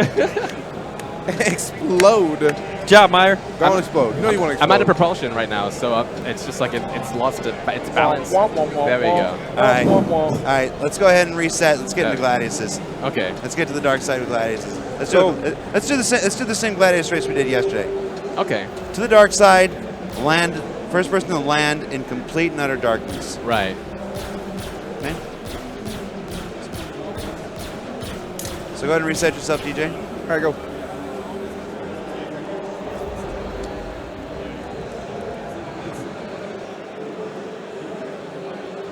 All right. So I found a Gladius right here. Obviously, the moon is far too large to do this with Noxes. Yeah. because you know they do have finite fuel, and it's a question I did ask Aaron Roberts the other day. Are we going to be able to refuel these vehicles planet side? And he said that it might be an option because there are relief shelters and stuff dotted around the planet, and we haven't seen a gas station or something or a variant of that kind of sort. But it's not with That'd be so hilarious. You can see an outpost as the gas station. So I think this is actually a good time to show off the interaction system while I'm in the cockpit of the Gladius. All right, so here's how this race works. Don't take off. Don't take off? Start your engines. Right. Get ready. The race will include the takeoff. Whoa! Okay. All right. Procedure. Okay, so where are we? So engine goes on. There we go. It's all right. It's all right, DJ. Just hover close to the bottom. It's fine. And all right. There we go. So you're going to take off, put the sun at your back. First person to land in the complete darkness is the winner. Ready? Right, so that's the sun right there. No, sun to the back. You don't want to go towards the sun. It'll take you twice as long. We'll turn around, like as we start, right? Ready? Pole position sounds. Can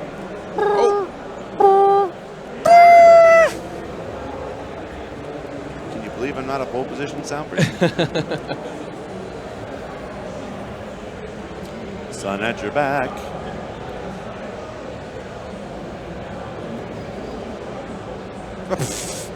What did you do to your ship already? I didn't do anything. It was there like this. It was like this when I got it. All right, so sun is not quite on my back. I need to turn like that. There we go. All right, yeah. And those are our Noxes over there as well.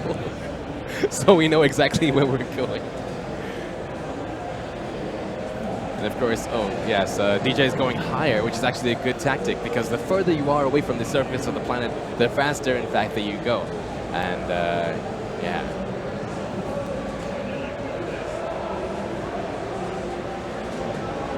Come on, let's go. All right, are you sure you're going to win, though? Darker. I didn't say anything. I just said, let's go. Okay. I want my ship to work with me, that's all.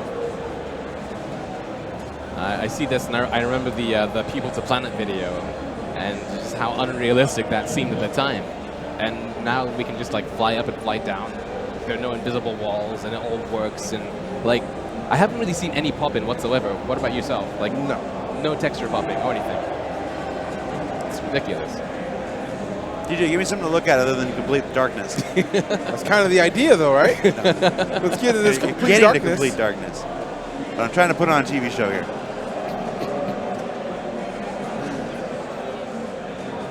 Oh, great. Ruining.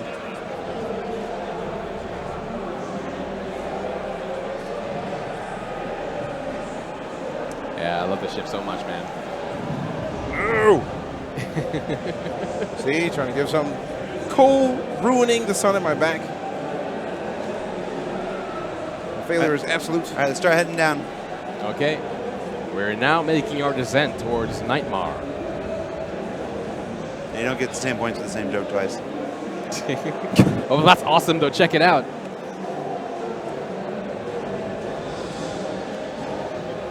So the speed of sound, and this is a question I should have asked, right? So the speed of sound is like, what, 340 meters per second?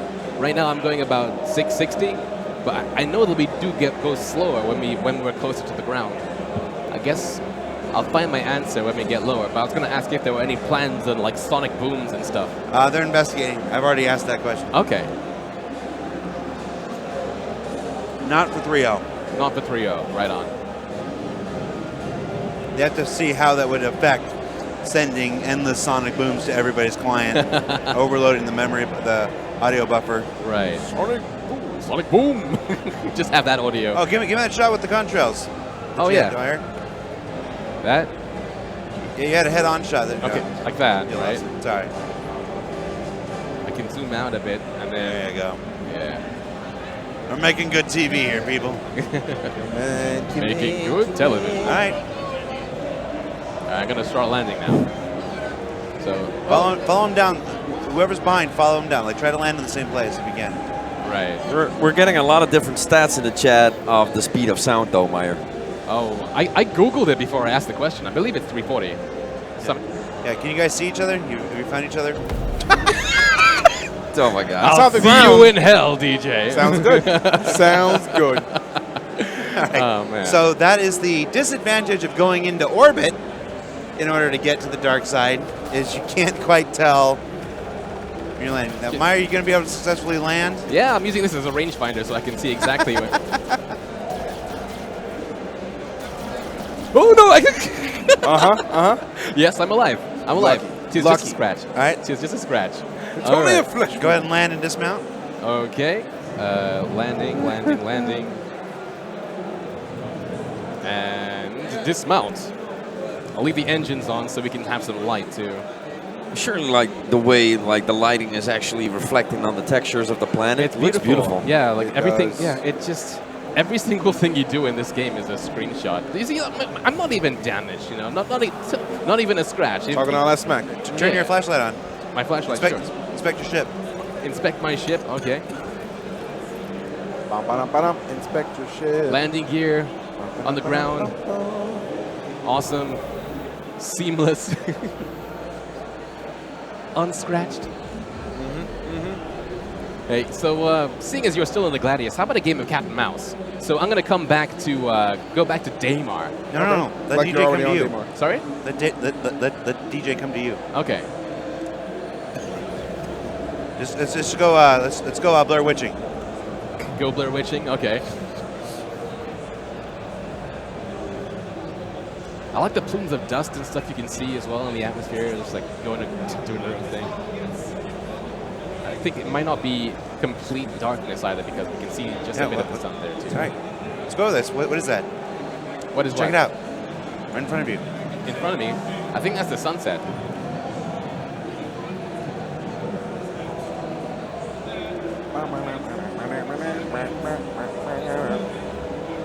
Yeah, I believe it's just the sun. Yeah.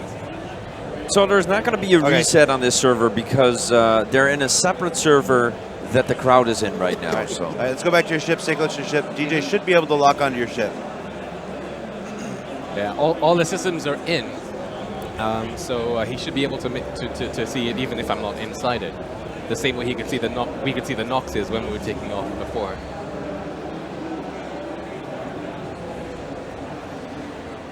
So you used to have a tracker. That being said, though, yeah, I'm not sure the exact range of the radar itself, or if you need to go ahead and increase the strength of it or something, because like you can do all that. You can go inside the power settings, and I'll go ahead and give it a shot. Actually, did you just pass out? Yep. Lock onto the strongest power source. It should be Meyer's spaceship. You gotta get a reading on that ship, up or down.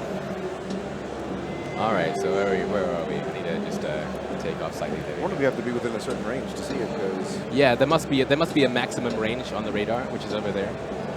Let's see. I've not really given this component system much love, to be honest. There's a lot of stuff to see on it. There are now several apps within the HUD to get you to your different things. So like, there's an entire shield app. You can change just how much power that goes into it. It shows you how much it needs. So like, I need to put my power all the way here to make sure that the shields are at 100%. And I can also put them on standby if I wanted to and stuff. And that's really awesome. And those are, of course, the two shields. And you can also turn them on and off individually. Let's see, what else do we have? We have weapons. What else? Comms. What the heck is that? Okay, so this must be our radar. So yeah, DJ, Nice. we found it. So DJ is now 70 kilometers away. That's awesome. I did not know this was here. So I can turn this off, but I'm not going to. And you can also cycle it and refresh. So you're close, DJ. You're close. Just keep going that way. Keep going the way you are. That's really cool. that is pretty exciting. I'm really excited about that, actually. Because we're out of, like, there must be a way in that case to zoom out on that thing. Because, you know, we're able to see you on this thing, too. Here, that's really cool. I like I don't think you're going straight at him because you're approaching pretty close, very slowly here. Yeah, Change your vector a little bit. there you are.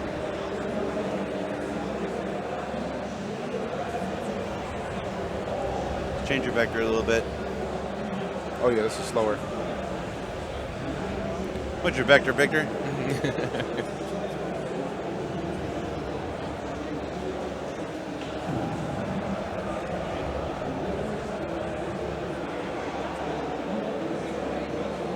Yeah, you got to change sharper than that. It shouldn't be taking nearly this long to go 57 miles. Kilometers. Even. I'm American. I'm tempted to go see what other functions we have here, but I don't. Oh, no, this is the only way we have. This is the only clue we have. These. There you go. There you go. Wait, okay, Yeah. change your vector until it goes faster.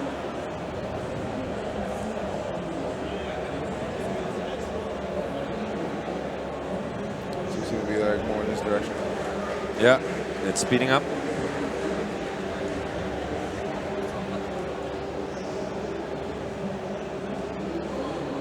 This is exciting. This is the worst game of hide and seek. It's exciting to me that this works so well. Yeah, I would have never expected it to have that much detail on Yeah. how far I am away. Are you able this to click the eject button in the interface? In the interface. Remember, there's no parachutes. Straight down. Yeah, You have to look straight it'll be down. straight up and Like then looking straight into your back lap, down. it should be in there. It was. That's where it was yesterday. Okay. Was that a question from chat? Yes. Oh yeah, you can. Okay, so if I That's get- actually how the first drop and release started. Right Because there. I looked Yeah. up and I was like, yeah, let me eject. That All right, was not a DJ, good look. you're coming up. You see him yet? You have him on your target? You should not, be able to target him by now. not yet. I think it might be a max range of either 10 or 15 kilometers. All right, you stopped moving closer now. There you go.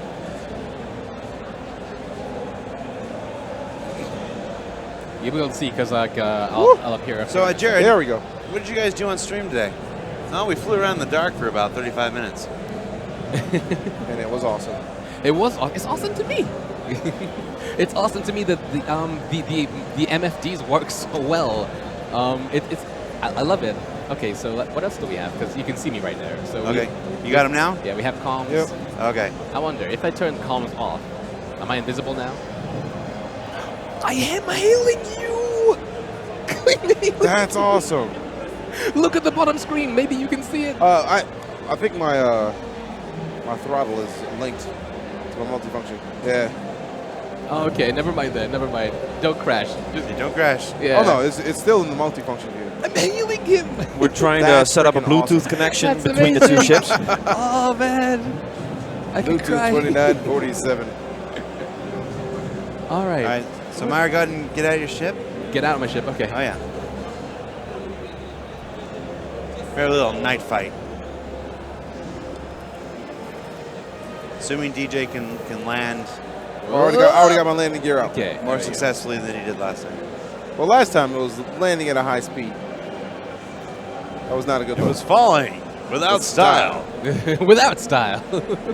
That's cool. Look at that. You see the ship down there with the ship lights on. Give me a little. Yeah, there you go. The way you contrast against Crusader is amazing too.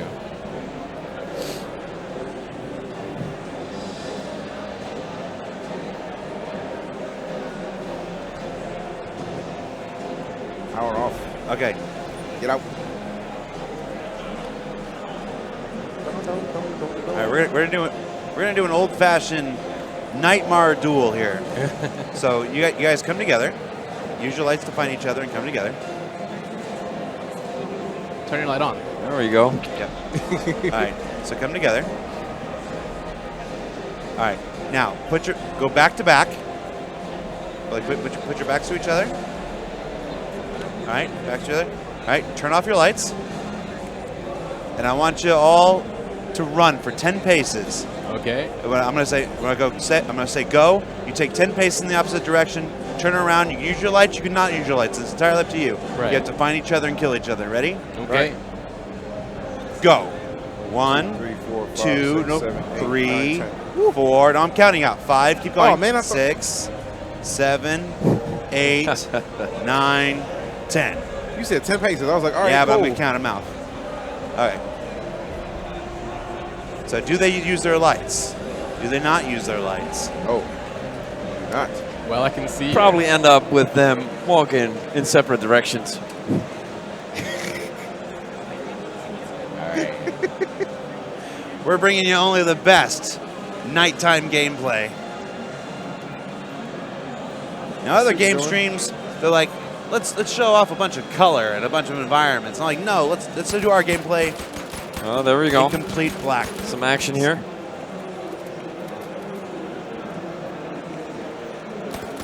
No. You. I'm gonna get you.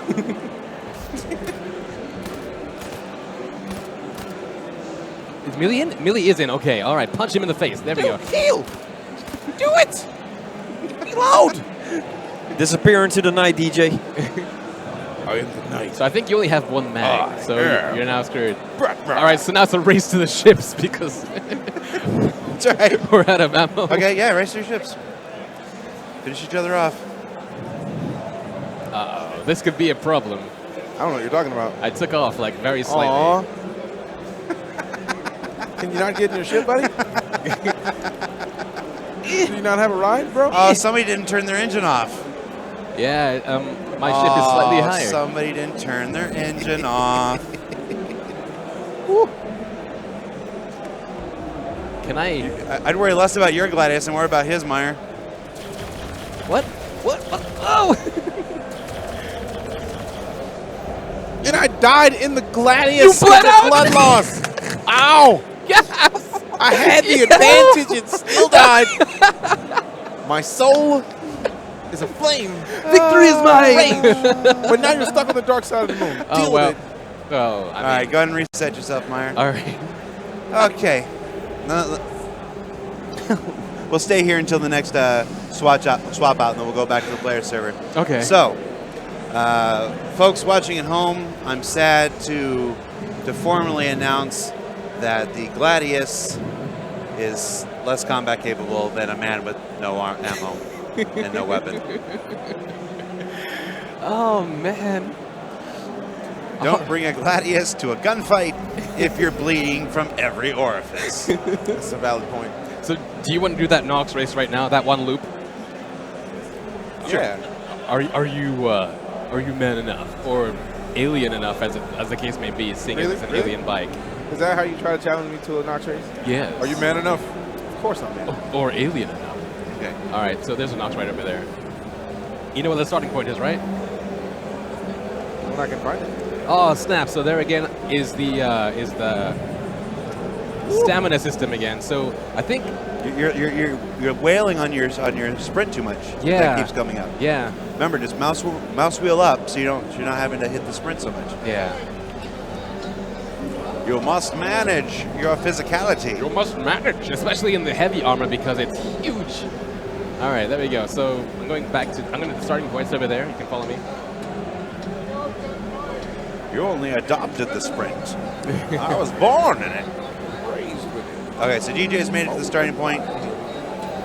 Or Myers made it to the starting point. I was Usain Bolt before I was. Okay, anyway. See how So you say Bolt? Okay. All right, now this is a fighting race. yes, this is a death race. So again, the rules are simple. Through this gate, round that loop, and back. Okay, hurry up because they're doing the swap right now. Yes. Get him down, Gamble. Yep. All right, I'll try. I'll try to do it your way. Okay.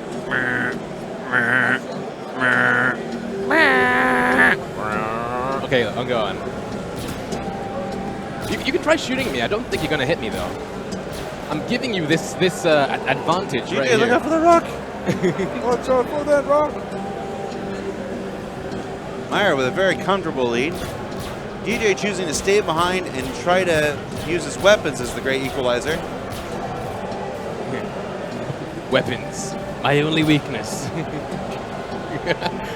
Whoa! No! Okay, throttle down. Yes. And there we go. So that's what Gamble wasn't doing before. Whenever It he was exactly the same experience that I had. no, but you throttled down to recover, but you didn't. All right, where is that finish line? Oh, there it is. Do a bit of a serpentine swerve right here to avoid those last few shots. Get him, Deej. Oh, it's so close. Oh, come on. Throttle down. Serpentine. Oh, right at the finish line. Ah, dude. And That's the way to save the day. through the goalpost. Damn it. All right, congratulations. Congratulations, DJ. All right, you Epic alien? victory. So Nox Death Race rankings over the course of the last 3 days. Meyer, DJ Knight, a speak and spell that's missing its batteries, and Sergeant Gamble. Oh, man. Okay. All right, so we're joining everybody else? Mm-hmm. So exit to menu. Kick the camera then. Yeah, so go ahead and jump into the other server, guys. I am. Go, go. All right. Oh, look, the camera's falling down. We're going to fix the camera. While I fix the camera, I'm going to show you another video. Let's watch a video about the Cutlass.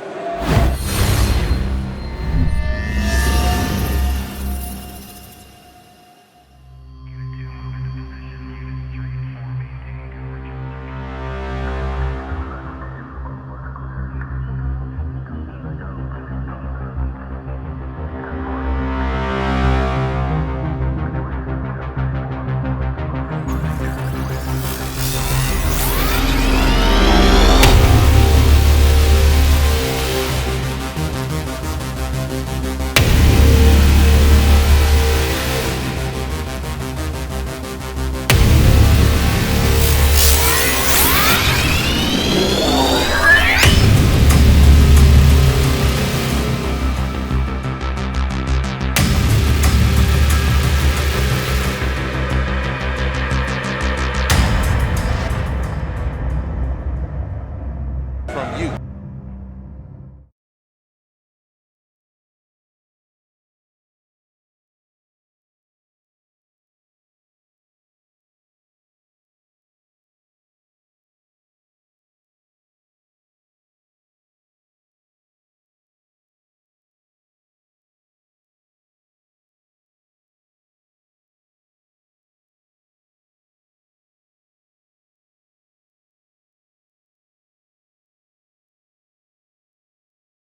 Oh, forgot I'm muted.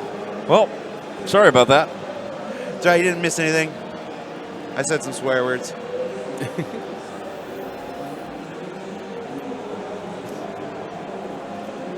All right, So what are we doing, gentlemen? all right. Well, you want us Trying to to find get some to a Gladius. Gladiuses, right? But the issue is Gladii. everybody has the Gladiuses. Word, do they? Well, I would imagine so. All right, Cutlass? I think it's Cutlass release and catch time then. All right. Well, somebody's in here. And somebody's in there. But there's one Gladius over there, but I think DJ just got it, right? Maybe. Maybe. Yeah. Yep, that's me. That is you. So I can go over Okay, to the DJ, Cutlass. you take us on a tour of the moon. Woo. I'll try and I follow. love that button. That just like we were talking about the other day. Yeah. To how if you wanted to, you could actually hold F and then look around and work with the interaction system. Yeah. I actually set a hotkey for engage systems. Mhm. So that quick engage systems option is there. You Yeah. have to set it on the host.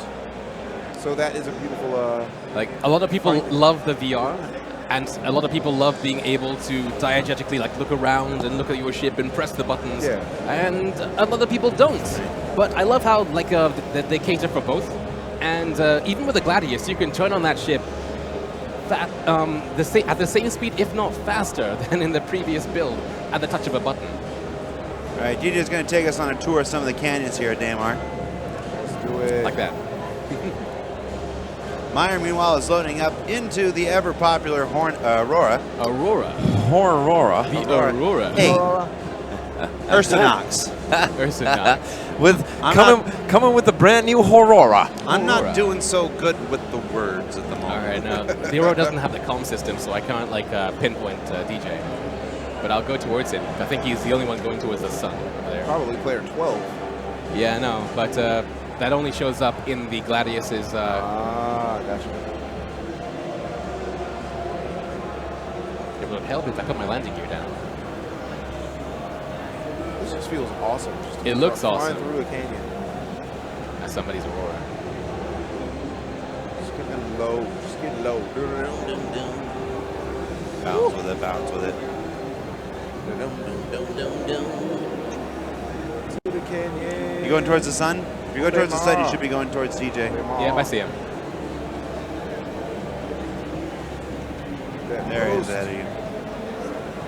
Yeah, I'm not going to catch up, but I want to follow his route.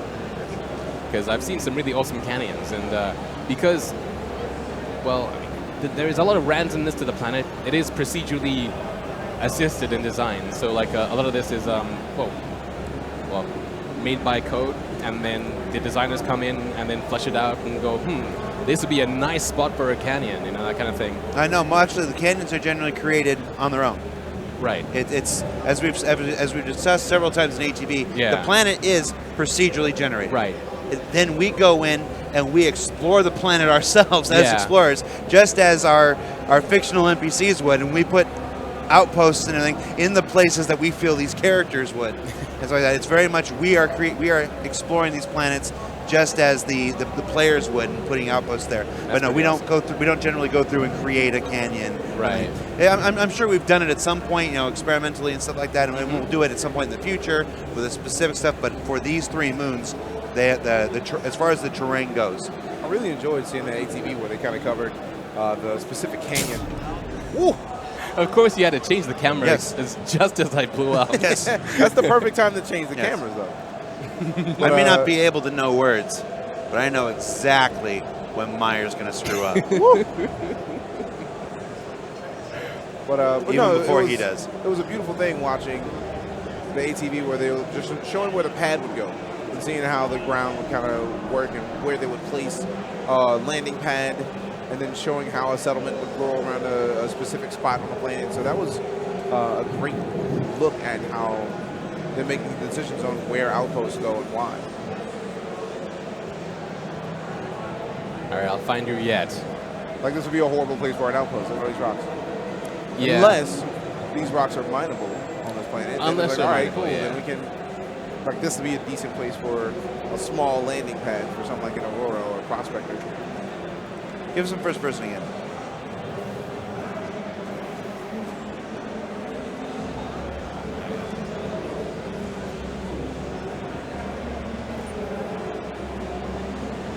This feels so much better to have a HOTUS. Meyer is acquiring his own Gladius. Yep. I was just admiring again the fact that I can get. I just love the ship so much. I love everything about it. I love the more I use it, the more stuff I learn about it. All right, let's turn to the song. And if I'm ever quiet, it's because I'm just like speechless sometimes, man. Like literally, quiet, literally. Like previously, when you were approaching ships, you could only do one thing: you could get inside the ship. Now you can choose to open the canopy. Let's say you know, like you want to role play, like okay, your commander's coming, open the canopy for them. You can pull the ladder down separately. You can then go in. You can then, or you can choose to make all those things happen at once. It's all just it all comes together to make a really, really compelling game.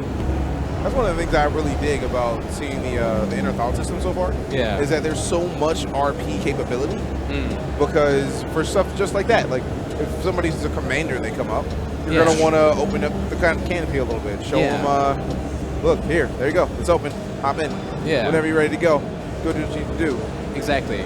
So maybe you want to open the canopy and salute him as he's getting into the ship. So like that's a really, it seems like a small thing at first, but the role play is going to be lovely with that. And just speaking about the role player as well, I mean, like when I opened up the comm systems and I opened up the Hail, like they've mentioned before in ATV as well. That's Around the Verse. It's the weekly TV show that they do, showing new content. They actually mentioned that you'll be able to go ahead and call players. And I'm sure it's not in right now, but like with picture-in-picture and all that kind of stuff. Think Star Trek and stuff like that. I can't wait to see what they do with the holograms. Yeah. Right, and role-playing being really popular right now. It's going to be a great game to do a large amount of role-playing. I want to see a room where I can have a holographic, like, gigantic, just, here, look, talking to this gigantic room and just be larger than life. Like a room like this hall, just to have a gigantic hologram and then kind of show somebody else in the universe looking at that person so you can see that it's going on right now. Like that, Hey, DJ. I'm super amped about that. Why don't you do a 180 and head back towards Meyer? All right, I'll make sure that I'm going in the right direction as well. Yeah, Meyer, go towards the sun. DJ, put the sun to your back. Because we're about to hit the server reset anyway. Let's see if we can get a little combat out of this one. Oh. He is 12. Oh.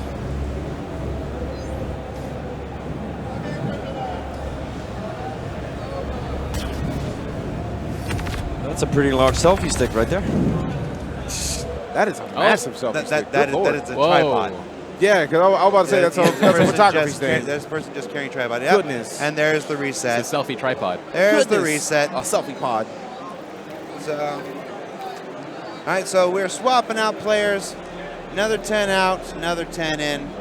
Guys, we only have 1 hour left in the broadcast. This broadcast ends at 1 p.m. today. Right. What are we going to do to fill up that last hour? What do you got on the docket? You want to retry the catch and release? We could try the catch and release. The release and catch. The release and catch. Yes, indeed. Oh, we need to go into the other one then. Yeah, you can go ahead and go to the other server. Yeah. Too late. Gotta give me a second. Cancel. Already Try opened the the release other and catch. All right, with that, let's go ahead and rewatch the Aurora video while we wait.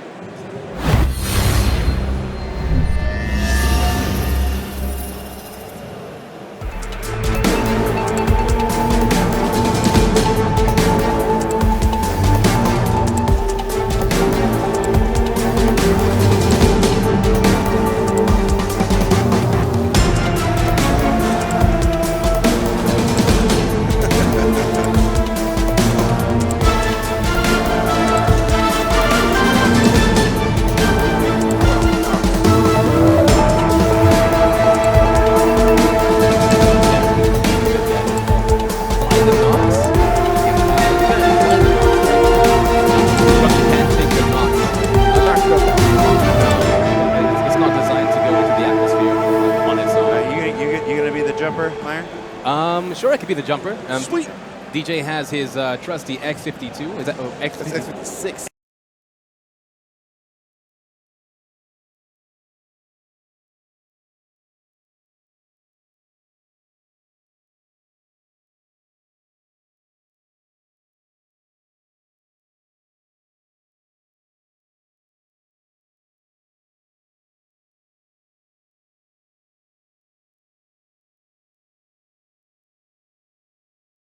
I pushed the button. Why doesn't the audio work?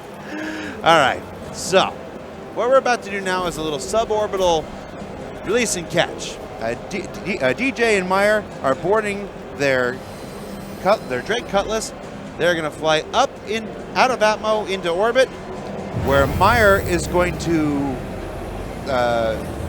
he's going to remove himself from the Cutlass, and DJ is going to attempt to recover him before he splats on the ground and dies. All right, so it's still on, so it should hover. So I can come back and open the door without opening all the doors. Right. Because last time you fell out of the side door. I did. Good shout, yeah. We had three attempts yesterday. On the third attempt, Gamble here successfully caught Meyer mid-free fall, but the side door of the Cutlass was open, and Meyer went through the rear door and right out the side door.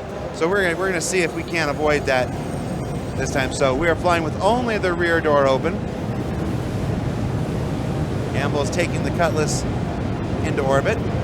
Gamble is? Are you really, DJ? Gamble? Hey, DJ, give us some barrel DJ rolls. Gams. Give us some barrel rolls so we can see at Meyer. Meyer, look out the window. There you go. That is sickening. You know, it's a good thing we don't have a pre-show where I'm required to talk, because I'm doing a really good job with the talking right now. I've got talking down pat. Do a barrel roll, DJ. Just yank, yes. That is crazy. Just do a slower barrel roll. It's that gentle. Gentle So for spin. those who haven't seen this Okay. before, this is the new Drake Cutlass. The Look newly it, there it refactored one. is. Yeah. Oh, There it is. Let's see what it looks like from Meyer's perspective. Oh, you can see the Yeah, re-entry don't go all the test. way through because you might get. No, let's try it. Okay. That's a devious Oh, look out laugh. the Let's window. try it. Let's see what happens. look out the window. All right, so there we go. So go ahead, a little higher, So we, and stop, and come to a complete stop. All right. Come to So a complete stop. Are Meyer. we powering down? I'm ready. 3, 2, 1. Oh. Did I die? Did I die? Yes. How did I die? All I was.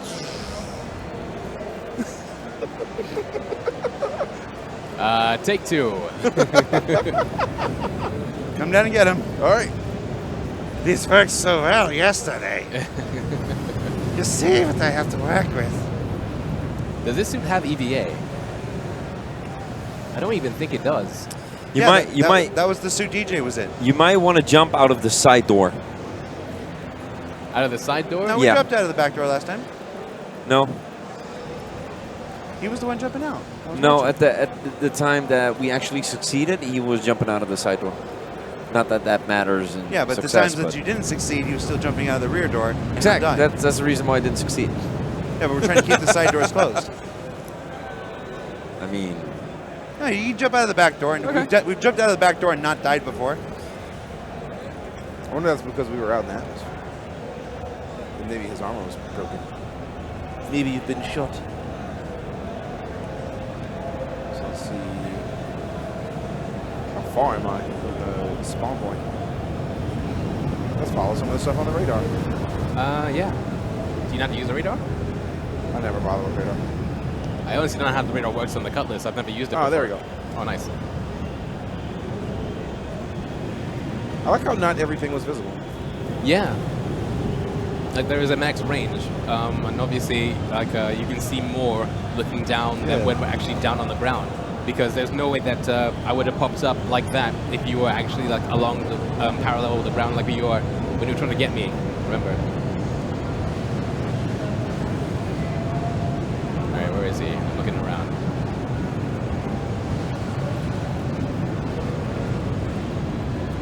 Move around. I'm That's looking. true. I'm looking. Although, yes, it was Meyer that had such tremendous trouble with the ramp of the Cutlass yesterday, wasn't Yeah, the ramp of death. it? It's true.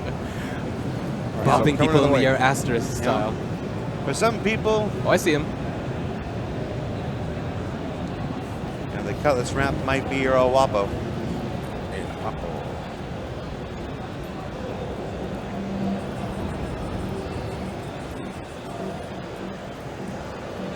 Can you back into me a little bit, just so I don't have to run so much?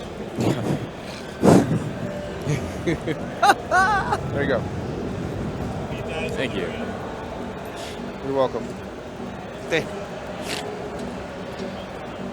yeah. Wait for it. Wait for it. I'm waiting. All right, let me like get down. Engine off. Yeah. There you go. There you go. All right, Meyer. Off. You can do this. You haven't had the best luck with ramps. Ramps. Back up it. Why did it have to be ramps? Let me go. I'm in. There you go. All right. Whoa. Once more into the breach. Oh goodness.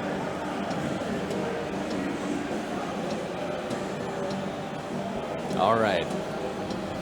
So we mentioned before how like this ship is meant to be like a drop ship, and I believe this is the go-to ship of 3.0. When we do get the patch eventually, and we have trade, and we have combat, and we have the economy system, and all that kind of stuff, this will be my ship of choice. Because not only do you have seats here so you can go rescue players who are stranded on the planet, but you also have the cargo bays so you can put your cargo boxes here for those missions as well. And you also have not one, not two, but you have three. Whoa, did we just take off? No, I just powered it down. Oh, okay. Restart it. But we have three different crew positions on this ship. Later as well, you'll be able to put your guns and stow them away over here. You can have like a collection, if you will, of like rare stuff. You've got beds here for yourself and for NPCs to use. You've got a turret as well for not only helping the gunners in the front attack, but also to help defend you from behind too. It is the ship of 3.0 in my opinion. Like for everything for everything that build's gonna give us, I think that this will be the best serving ship and the ship of choice for many, in fact. Which is why I now have one. That's why I'm sure many people now have Oh one. yeah. Okay, give us the cockpit view, the pilot view rather. View of the pilot. Yes, 7. There you go. So the throttle is affecting the cameras. Right. Whoa! So as you were pitching like that, I'm running out. I passed out. I passed out. I'm unconscious on the floor. Meyer, get up. Oh, okay. All right. Love it.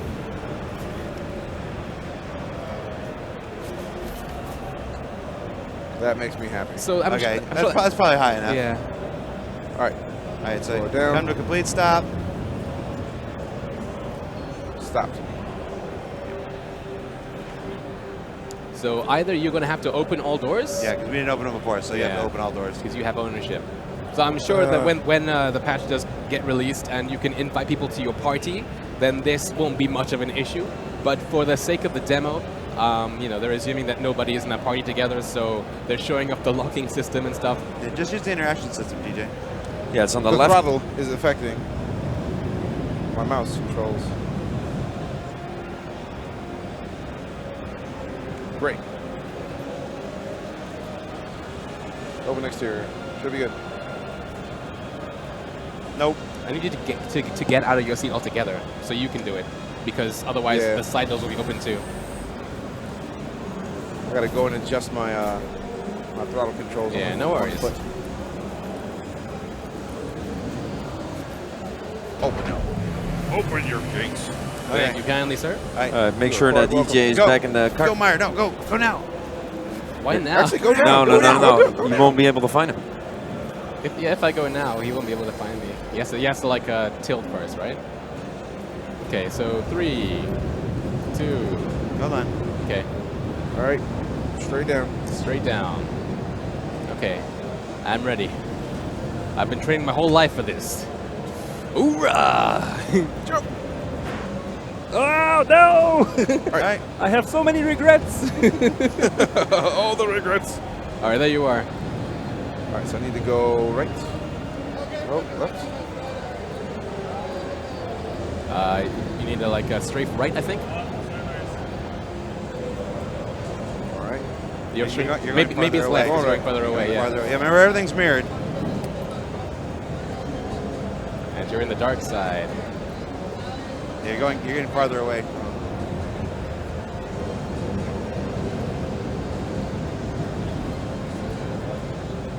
It's weird. You can see the trails. Yeah. So you're just too far away from me. Yeah. You flew away from him instead of towards him. This is looking like a well. I mean, Turn the screen. Look.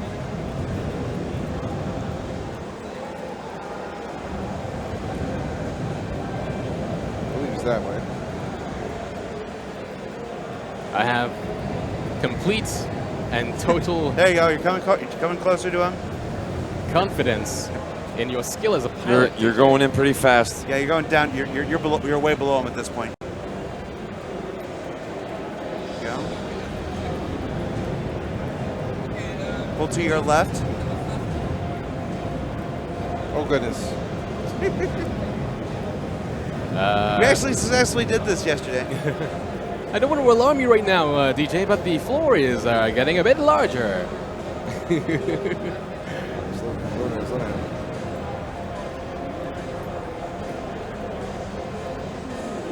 Should be getting closer.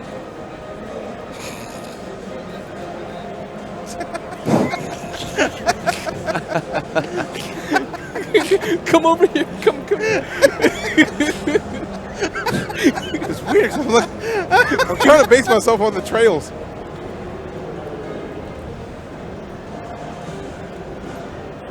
Nope. Look around. Yeah. Look around. Reduce your speed and. I am already at the lowest speed. All right, you seem to have disappeared now entirely. I don't see Yep. your contrails or anything. Look down. So you got the. Don't point at the ground. Point up. You're below him at this point. I think. Look up. I was trying to look at it, have him look at the ground so No, I can see he's, my landmark. I think Meyer's further down than him. Yep. The ground confirms Meyer's it. falling Alright, so with like let's between see. 20 to 23 meters a second right now. All right. You're still. Meyer, can you take a look at Crusader, see where you are? All right, DJ, Down. can you like...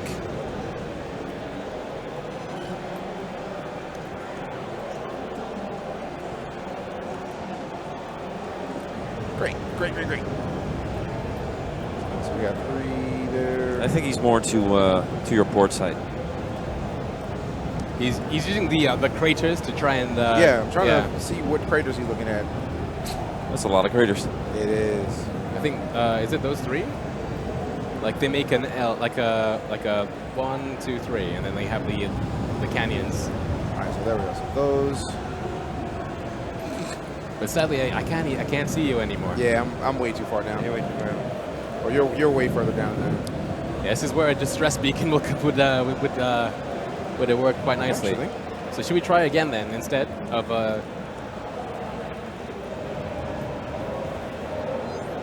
Oh, Well, are you looking for the com thing? I was gonna. I think that only works for ships. I'm in a ship. As in, I'm not. I was a gonna ship. try. I was Yeah. gonna try though. Right. You never know, man. So how long did it take for that Red Bull guy to to die? Forever. So it's gonna be a horrible death. I don't think he died. You're gonna die Hey, slow. what was that? Tilt down. Can you fire your guns a little bit, DJ? Maybe that's something that Meyer can spot. Meyer, look around. Look around on over the horizon. See Over the what you see. horizon. Okay. Keep firing, DJ.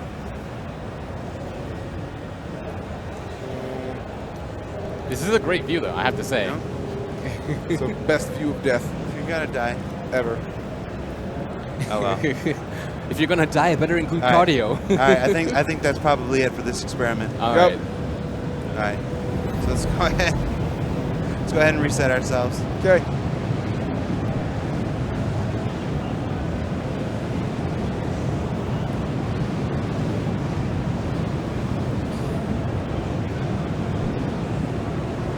Oh man, We do that from yesterday. Does it work? I thought it was a different one. All right. So how about like a duel, like with the gladiuses? Like we saw those canyons, but like how about like a bit of cat and mouse? So you have 5 minutes to catch me, or in fact, we could do it. So how about this? We have 1 minute each. So like for 1 minute, you're chasing me with the gladius. You're trying to take me out. After that minute, then then you turn around and I start chasing you with the gladius instead. All right, cool. Yeah. So you're going to that one, so I'll look for the other one. Which spawns somewhere. Let's see. Let's see. I think it's somewhere over here. Yeah, it's right there, behind the caterpillar. So Gamma, you can still sit comfortably knowing that you're the first and quite possibly the last person to successfully release and catch somebody from orbit. Well, For now. you know, they always sing high praises of the Dutch-Canadian Space Authority. You know, like it's to be proven. What? Well, It's hard. It's harder than it looks, though. That's for sure. all right. And before I approach the ship, I just wanted to show off again the run speed, because I always do.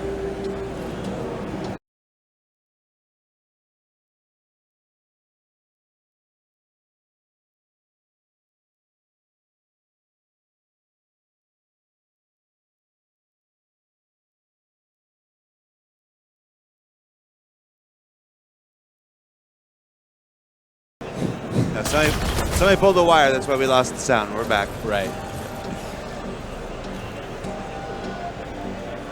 All right. So, do you want to be mouse, or should I be mouse first? Oh man, I didn't think that was you. Yeah, it's me. There's I was only about two. to wreck that thing. There are only 2 gladiators. All right, you need the mouse. Go. 1 1,000. 2 1,000. 3 1,000. Oh no, I'll just fly past you, wait, and then when I fly past you, you turn around. So, Go. Where are you? I don't see you. You must be Above you. Above me? Oh, I see you. Okay. At the next reset, I have something specific for you to do. All right, cool. This came from chat. All right. So you have until the next reset here. Okay. So I'm gonna fly past like this. I'm gonna then turn around. Like so. I'm gonna go back towards you. And once you pass me, And once I it's pass on. you, now you chase me. All right. Come at me.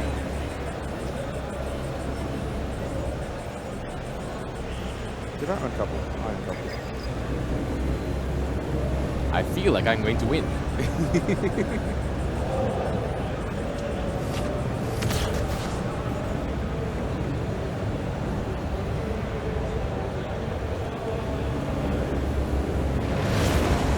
Oh man, that flight path sound though. Right?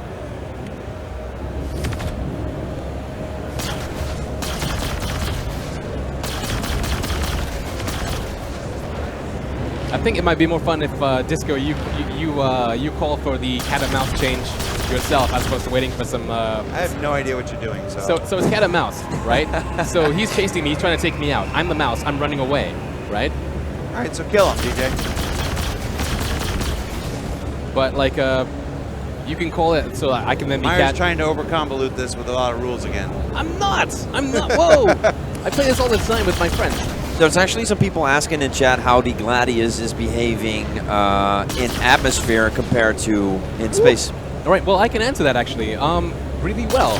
It's similar to to the way it flies in space, but also very different as well because it is using its atmospheric engines for this. There's a lot of turbulence. As I'm flying over the surface of the planet, I'm having to use strafe up in order to keep me up a bit, just so I don't smash right into the canyon. I mean, it is 2947, so it's very stable. However, the moment the ship gets damaged, and I'm not damaged just yet, just saying, DJ. Man, I will ram you. Things do get a lot more difficult. You have to start counter steering. You have to make sure that you roll A little touch and go there. A little bit. You roll to ensure that your ship doesn't, turn into a rock and that kind of stuff. I mean, we can stop this for a second. No, keep going. Okay. So that DJ can shoot me and I can demonstrate. See? Oh, really? Really? It's like that? Okay. I'm just saying. I got you. Uh-huh. I own this game. I got you. All right. But I do love these canyons. This is actually one thing that I've managed to tick off early in my bucket list, and that's to find canyons like these and to just soar through them with like a ship.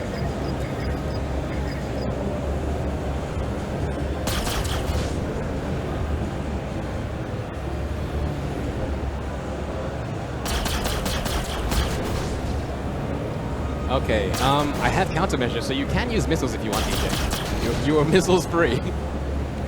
Myers is throwing the charity out to DJ right now.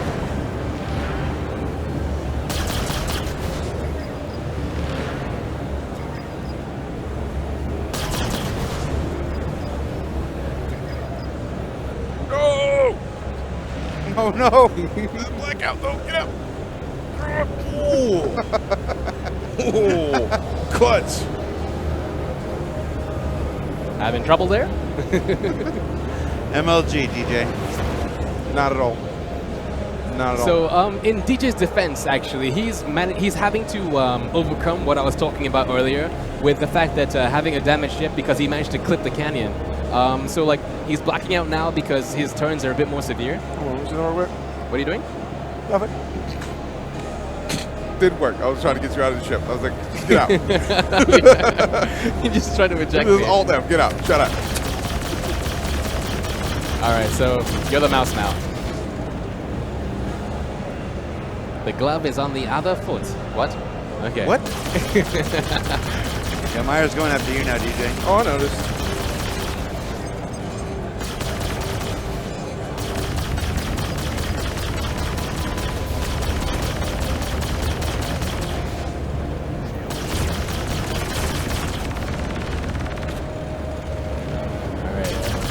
I like to use lag pips for this, even though some people in chat might be saying, "Liar, change the leading pips."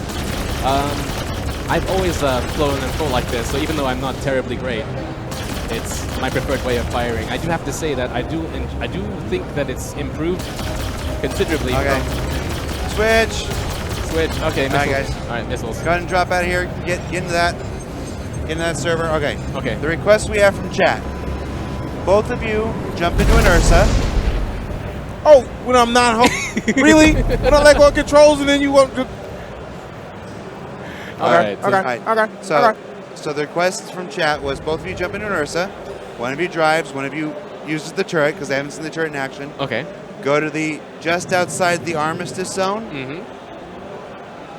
and fire in and make all these people's lives a little tougher. All right. I like that.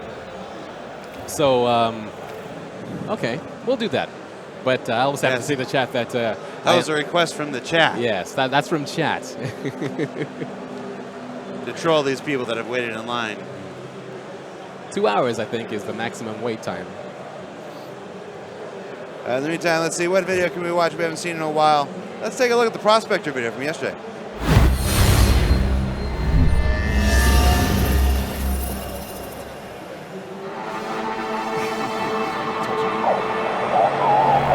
till I let go of my controls and pull me up talking. Yeah! Like I had been dodging the whole time. Like you had 50 missiles. You've been shooting me the whole time.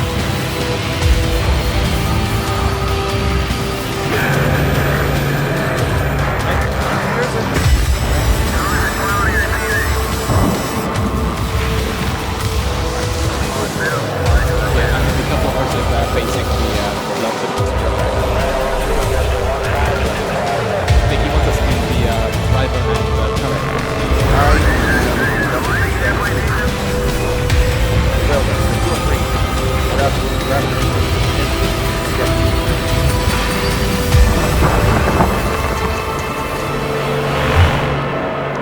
I think I'm in the one that's right behind you. Okay. Coming up to it. Turning off my lights so I can... Whoa, did you just push me? No? I didn't touch you. There we go. Make sure you turn your light off before you get into the seat. And the lights for this will be coming on in a second. I'm just going to ride this out. Well, no, we need you to activate the turret. Ah, okay. Yeah. So when DJ activates the turret, actually, you'll be able to see on this screen right here that the power usage and requirement will also increase because when you activate the guns in this patch, just having them on uses up some energy. So if your ship isn't able to use that energy, then you need to turn them off to make sure that you're not wasting anything, because you have finite fuel and all that other stuff as well. So Miner, go ahead and go to third person so we see if we get the turret activated. Okay. The so turret has rolled up.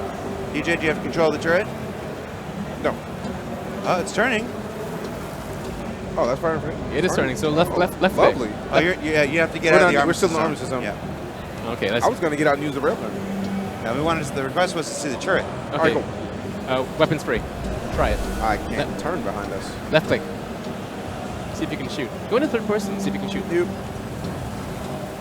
Oh, I think I know why, actually. If I go back into first person, you can see here, guys, that maybe, just maybe, if we go into, where is it, like energy and then components, snap. It's not there anymore, but like you should be able to turn on the guns. The guns I just got done turning all the guns. Okay, nice. Like that's the first thing I did when I sat down. Was like, give me the guns. Because the turret's moving. And now components are missing. Right. So you turn them on. Well, you have a reticle now, DJ. He does have the reticle, and we are outside the armistice zone. I think you need to know what maybe the firing button is different in the... I wonder if it's because I put to the turret. Well, you just entered the armistice zone, so... You have to... Okay. Weapons are online.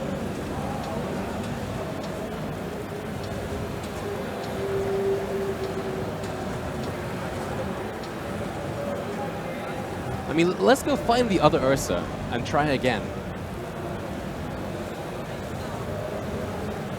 And then maybe after that, what I'll do is that we'll change places because our okay, no, that's the Ursa. That's another Ursa. Yeah. Why don't you do that? Why don't you trade places because DJ's been having trouble with his throttle. Okay. That's what his controls up. Right. I'll step back here and then.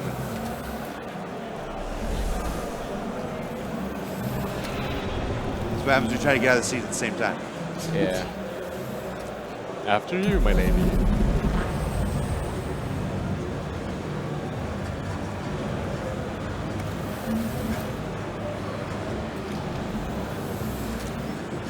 Okay. Can I? Okay, so yes, they are. Yeah, on. I just got done powering all that on. Yeah, they are on. I'll turn on the heat sinks as well as the shields as well. Ah, there we go. There we go. All right, let's find the spawn zone now. Success. So I can't move that without. So it's only front fire. I can't turn. I can't shoot behind me with this. Yeah. That's why I'm turning back toward the spawn zone. No, I was checking because I didn't know myself, to be honest.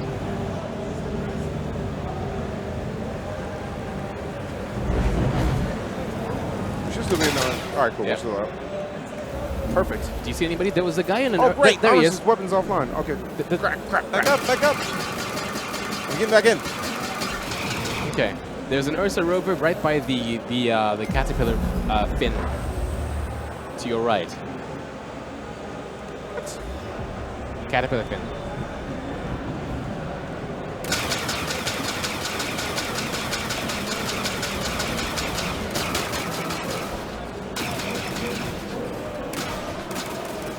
I'm actually surprised that I'm being able to hit these gladiuses and stuff without proper aiming function on this thing. And these are size 1 weapons that people have been using with the Auroras and stuff in Arena Commander anyway. So like with a few good shots. You got his attention. Yeah. Oh. Can you like reverse? Let's chase him. It'd be so hilarious to kill a freaking gladius with a rover. I don't know what it is about my power consumption. The power. Well, you put all the power into weapons when you were in the other chair. Ah, that explains a lot then. Right. Let's see. Well, you got the power is still not in weapons right now. Right. It should be balanced. Okay. Oh, great. That's what it is.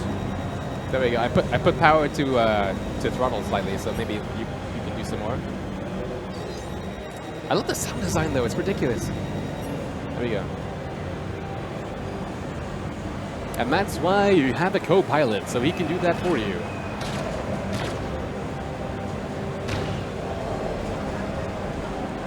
All right, so I think we've lost the Gladius now. That's long gone. Let's go see if we can find ourselves a rover.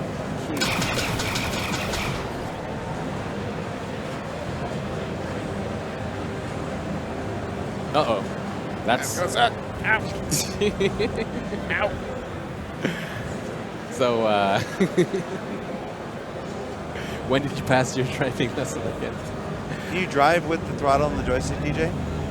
Yeah, I'm not That'd trying be, to. No, but I mean, wouldn't that be easier? No. I'm not a fan of driving with throttle with the land vehicle.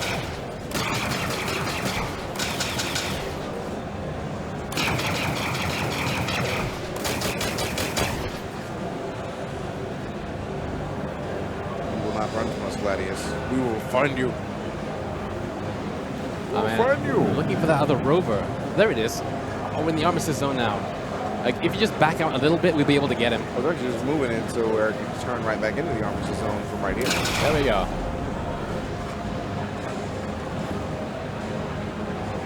So this thing doesn't really have the best turning radius, but it works because it is a hefty vehicle.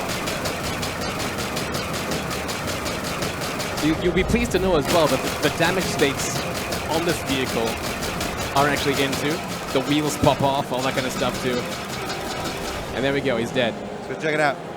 Let's check out the wreckage.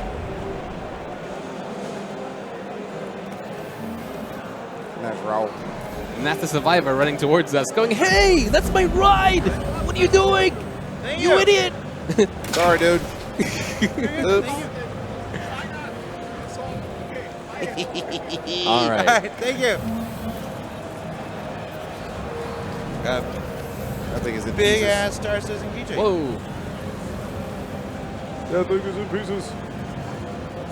Indeed. Did you get out? I did get out, yeah. All right, I'll come pick you up.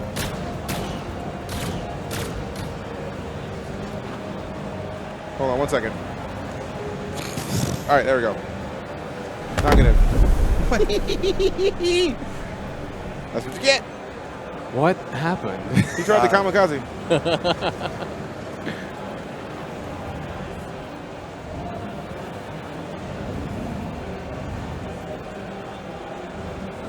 Whoa. Oh.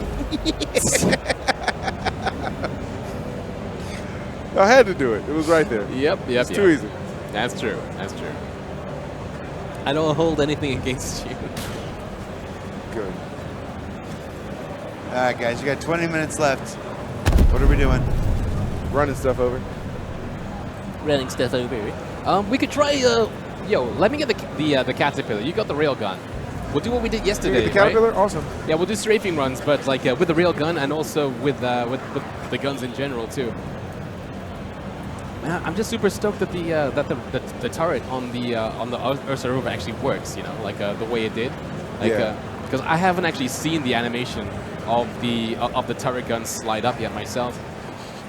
DJ. Huh? I don't know what you're talking about. Did you just? You're a menace, sir. Yeah, a little bit.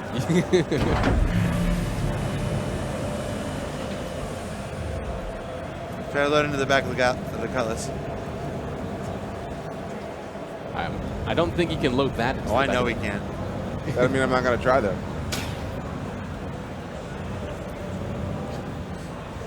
Yeah, the wheels are too wide, so you can't even get a purchase onto the ramp. Push it.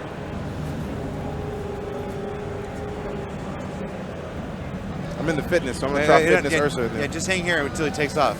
Okay. Go to third person. Oh, I see what you're trying to Hey, do. DJ, go to third person, yeah. See what happens. Okay. Power on, engaging thrusters. Oh! Right at the switch. All right, at the switch. Oh, that hurts. That hurts. I mean, you can always try to jump the rover on top of the Cutlass. That would be interesting, Gamble. Let's try that. Let's try that. Yeah. How would we get it up that high? Where's a hill that we could go up? We'll find one. That we I mean, could- look, we have an entire moon. Yeah. And then just go and just strafe up. Yeah, the land whole on way. it and see what And then happens. just drop it off. All right, Oh. you want to try taking Ursa into space? Yes. Okay. Ursa's in space. All right. So what you Spend the do last is you 20 minutes. you take the Cutlass and you Yeah. park it somewhere next to like a hillside. Yeah. And then you just jump the rover on top of it. That will be freaking.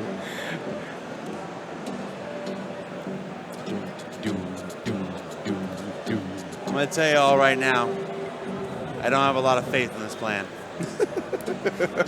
It's gonna work just fine, Chad. But we're going to try. We're gonna try. All right, Myers loaded in. Meyer, what are you doing? I'm trying to get to this Cutlass. All right, you get to the Cutlass, I'll get Yeah. to a rover.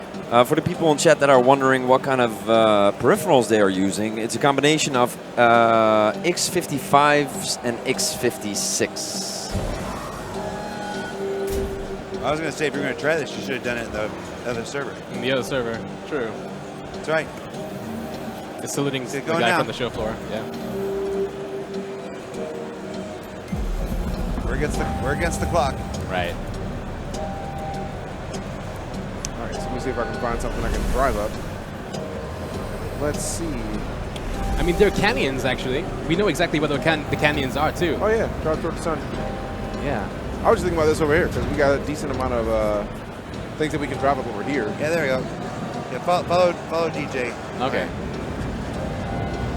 Because we might be able, if that rock is right there in front of me is smooth enough, we might be able to jump that. Looking for you. Oh, I see. Wait, is that you? Yep, that the Gladius is shooting at. Nice.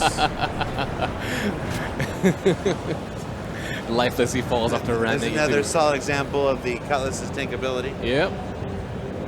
Okay, so DJ's found a high purchase. That's cool. So the question is, what side will we be able to jump? Oh, probably to the left side. There's a little. Yeah. That's, Right. Is it enough to get a Cutlass to fit next to it? I mean, you know. I mean, there's only one way I'm to being try, but shot at. still. I'm being shot at. Oh, I'm being shot at. Time to shoot back. It's painful. All right. They've taken out my rear shields. Where are they?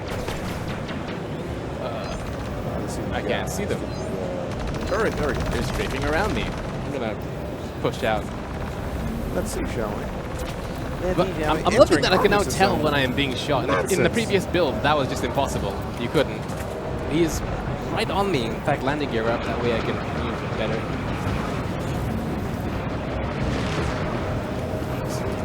Look past me again.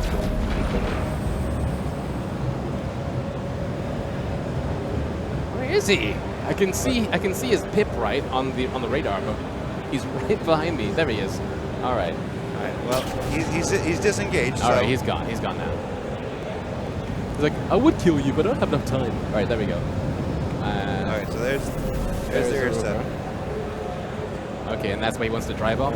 Yeah. We're trying to see if this is good enough drop. If you can fit in here. If you can fit in there, I say do it. Like right here next to this rock. All right, where are you? It's very difficult to fly this slow with a ship. Like I was saying before, atmospheric flight is slightly different. There's a lot of turbulence this low when you're trying to move. All right, cool. There you go. All right. Oh, you can open a side door and okay, just all like drop it in there. Should we try that too? It won't go in there. It won't go in? All right. Ah, he's at me again. It's all right.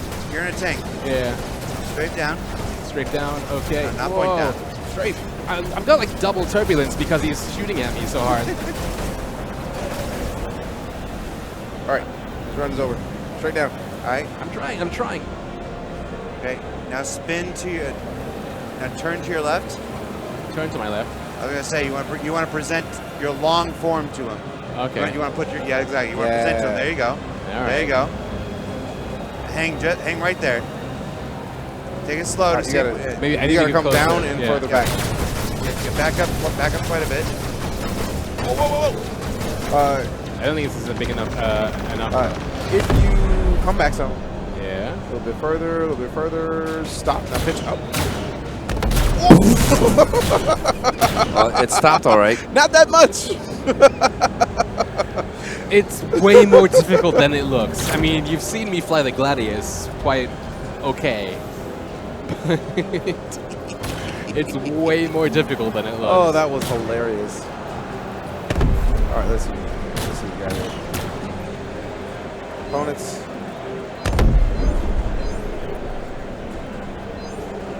All right. Okay, so we might want to try the private server real quick, just because all the other vehicles are being used. All right, cool. But I think it's worth it. I think it's worth it. How you doing, Gamble? I'm doing pretty good. How about yourself? Not so good, Gamble. Why? Can you tell me why? What's the matter? Tell me why. Tell me why. Ain't nothing but a rover. I can't even be mad at that.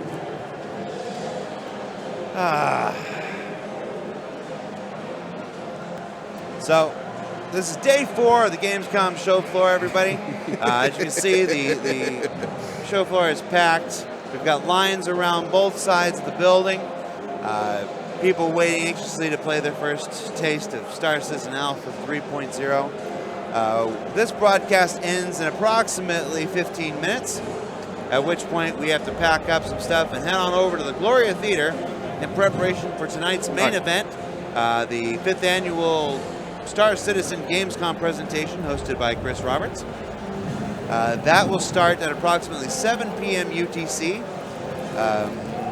Yeah, and that's all the regular Star Citizen Gamescom goodness you've come to love and expect. All right, so now we are loaded into the private server now to try taking an Ursa into space with only the materials that we have available to us. So you see, you remember the outpost just up there on the hill? Yeah. Do you want to try the cliff off that instead of something more shallow? All right, go. All right. This should be really cool if it works. It should be really awesome.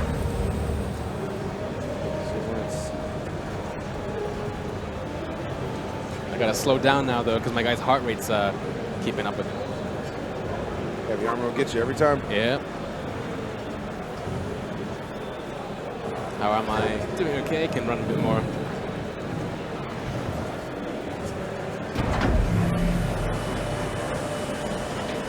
I like the stamina system as it is right now. I mean, like, that wasn't the longest run in the world, but he recovered fast enough, you know, like, without it being... Yeah. And you're also more susceptible to the stamina loss because you're in heavy armor. Yep. Yeah. So I'm going to try to go up here. like my stamina was something to consider, but at the same time, it wasn't like debilitating. You know, like it doesn't hinder the gameplay that much. Right.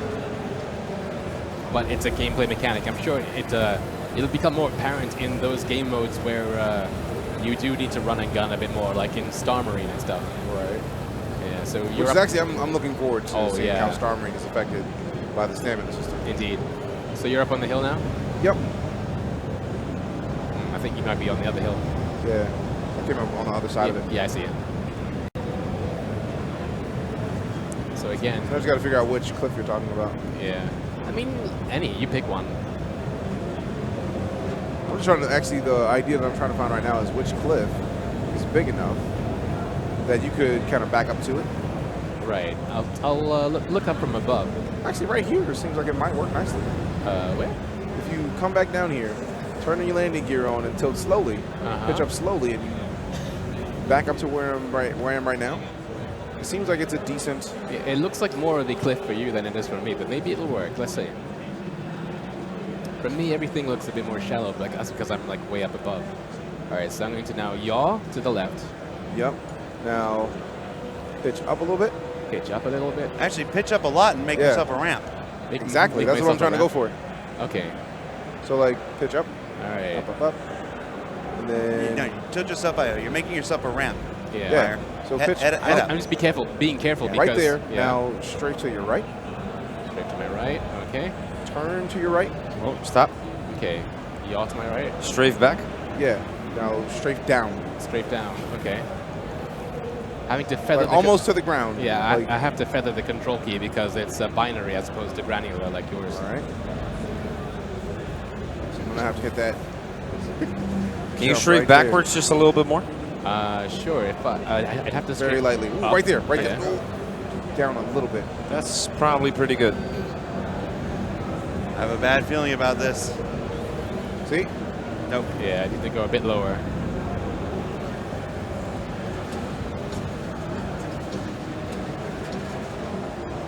Stay right there. So down. Yeah. Right. So straight backwards just a little bit more?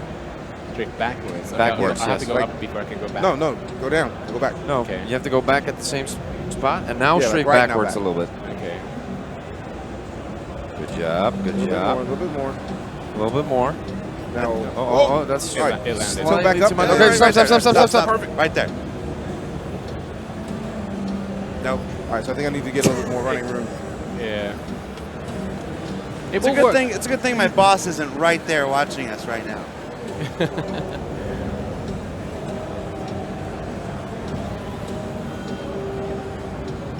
Oh no! I flipped him. Ah, the weight. That actually messed me up a little. Yeah, no. I'm running away. All right. All right, so let's run a different area. Okay. Let's see where else works. I mean, I kind of wait. I think over here might work. Right here. All right, so I'm gonna come to you. All right. So, really showcasing the difficulty of freaking. Oh, there is perfect. There is perfect. What I'm looking at right now. But I got to get on top of this rock though. Yeah. But if I if you can get up there, if you cool. manage, it'll be perfect. Yeah, that's gonna work.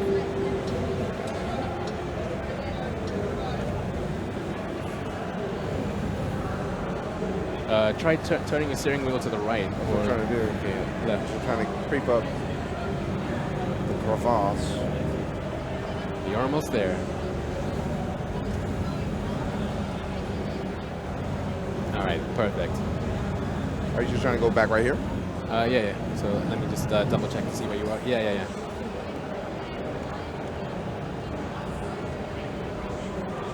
Okay. Yeah, you should be able to back up to one of these edges perfectly. Yeah, I'm gonna come a bit closer.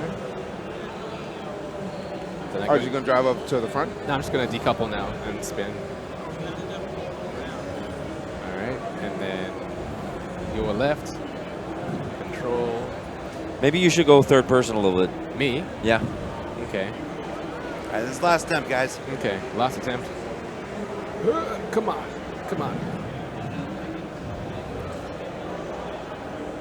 This is difficult. 1 second, I need to, there we go. Press that button like so.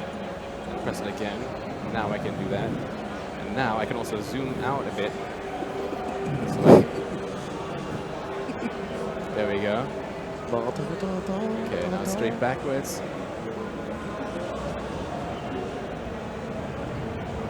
Roll a little bit to your left, Yeah. and then pitch up. Like right now, you're backing up over me. Almost. So now back up. Back up. Okay, backing up. All right, so I'm going third person to try to help out with that as well. Yeah. Right?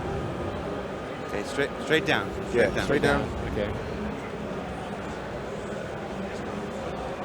And tilt up. Okay. Right there. Stop. Whoa. Tilt down. I'm trying. Oh, it's caught on something. Yeah. It's caught. Ooh. No. Whoa. That's it. Whoa. I'm alive.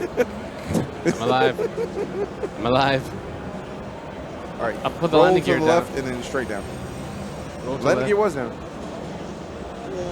Oh, that's perfect. Go. DJ now. Oh, got it. Yes. Okay, now strafe up. Okay. Straight up. Okay. Only strafe up. No. Go third person, DJ. No. It's still on there though. All right, so strafe right. Oh! Right. Maybe tomorrow. No. Nope. Not maybe tomorrow. All right, guys. That incredibly exciting and thrilling series of events concludes day 3 of our live from the Gamescom Showfloor extravaganza. We're stopping right now. We're going to break down some equipment. We are moving over to the Gloria Theater. We're getting ready for our live fifth annual Gamescom presentation 2017, hosted by Chris Roberts. That begins at 7 p.m. UTC, right back here on twitch.tv/Star Citizen. That's it for us today. I'm Jared. That's Gamble. That was TJ. Hi. That was Meyer. This is Tyler Wicken. We'll see you in a couple hours, everybody.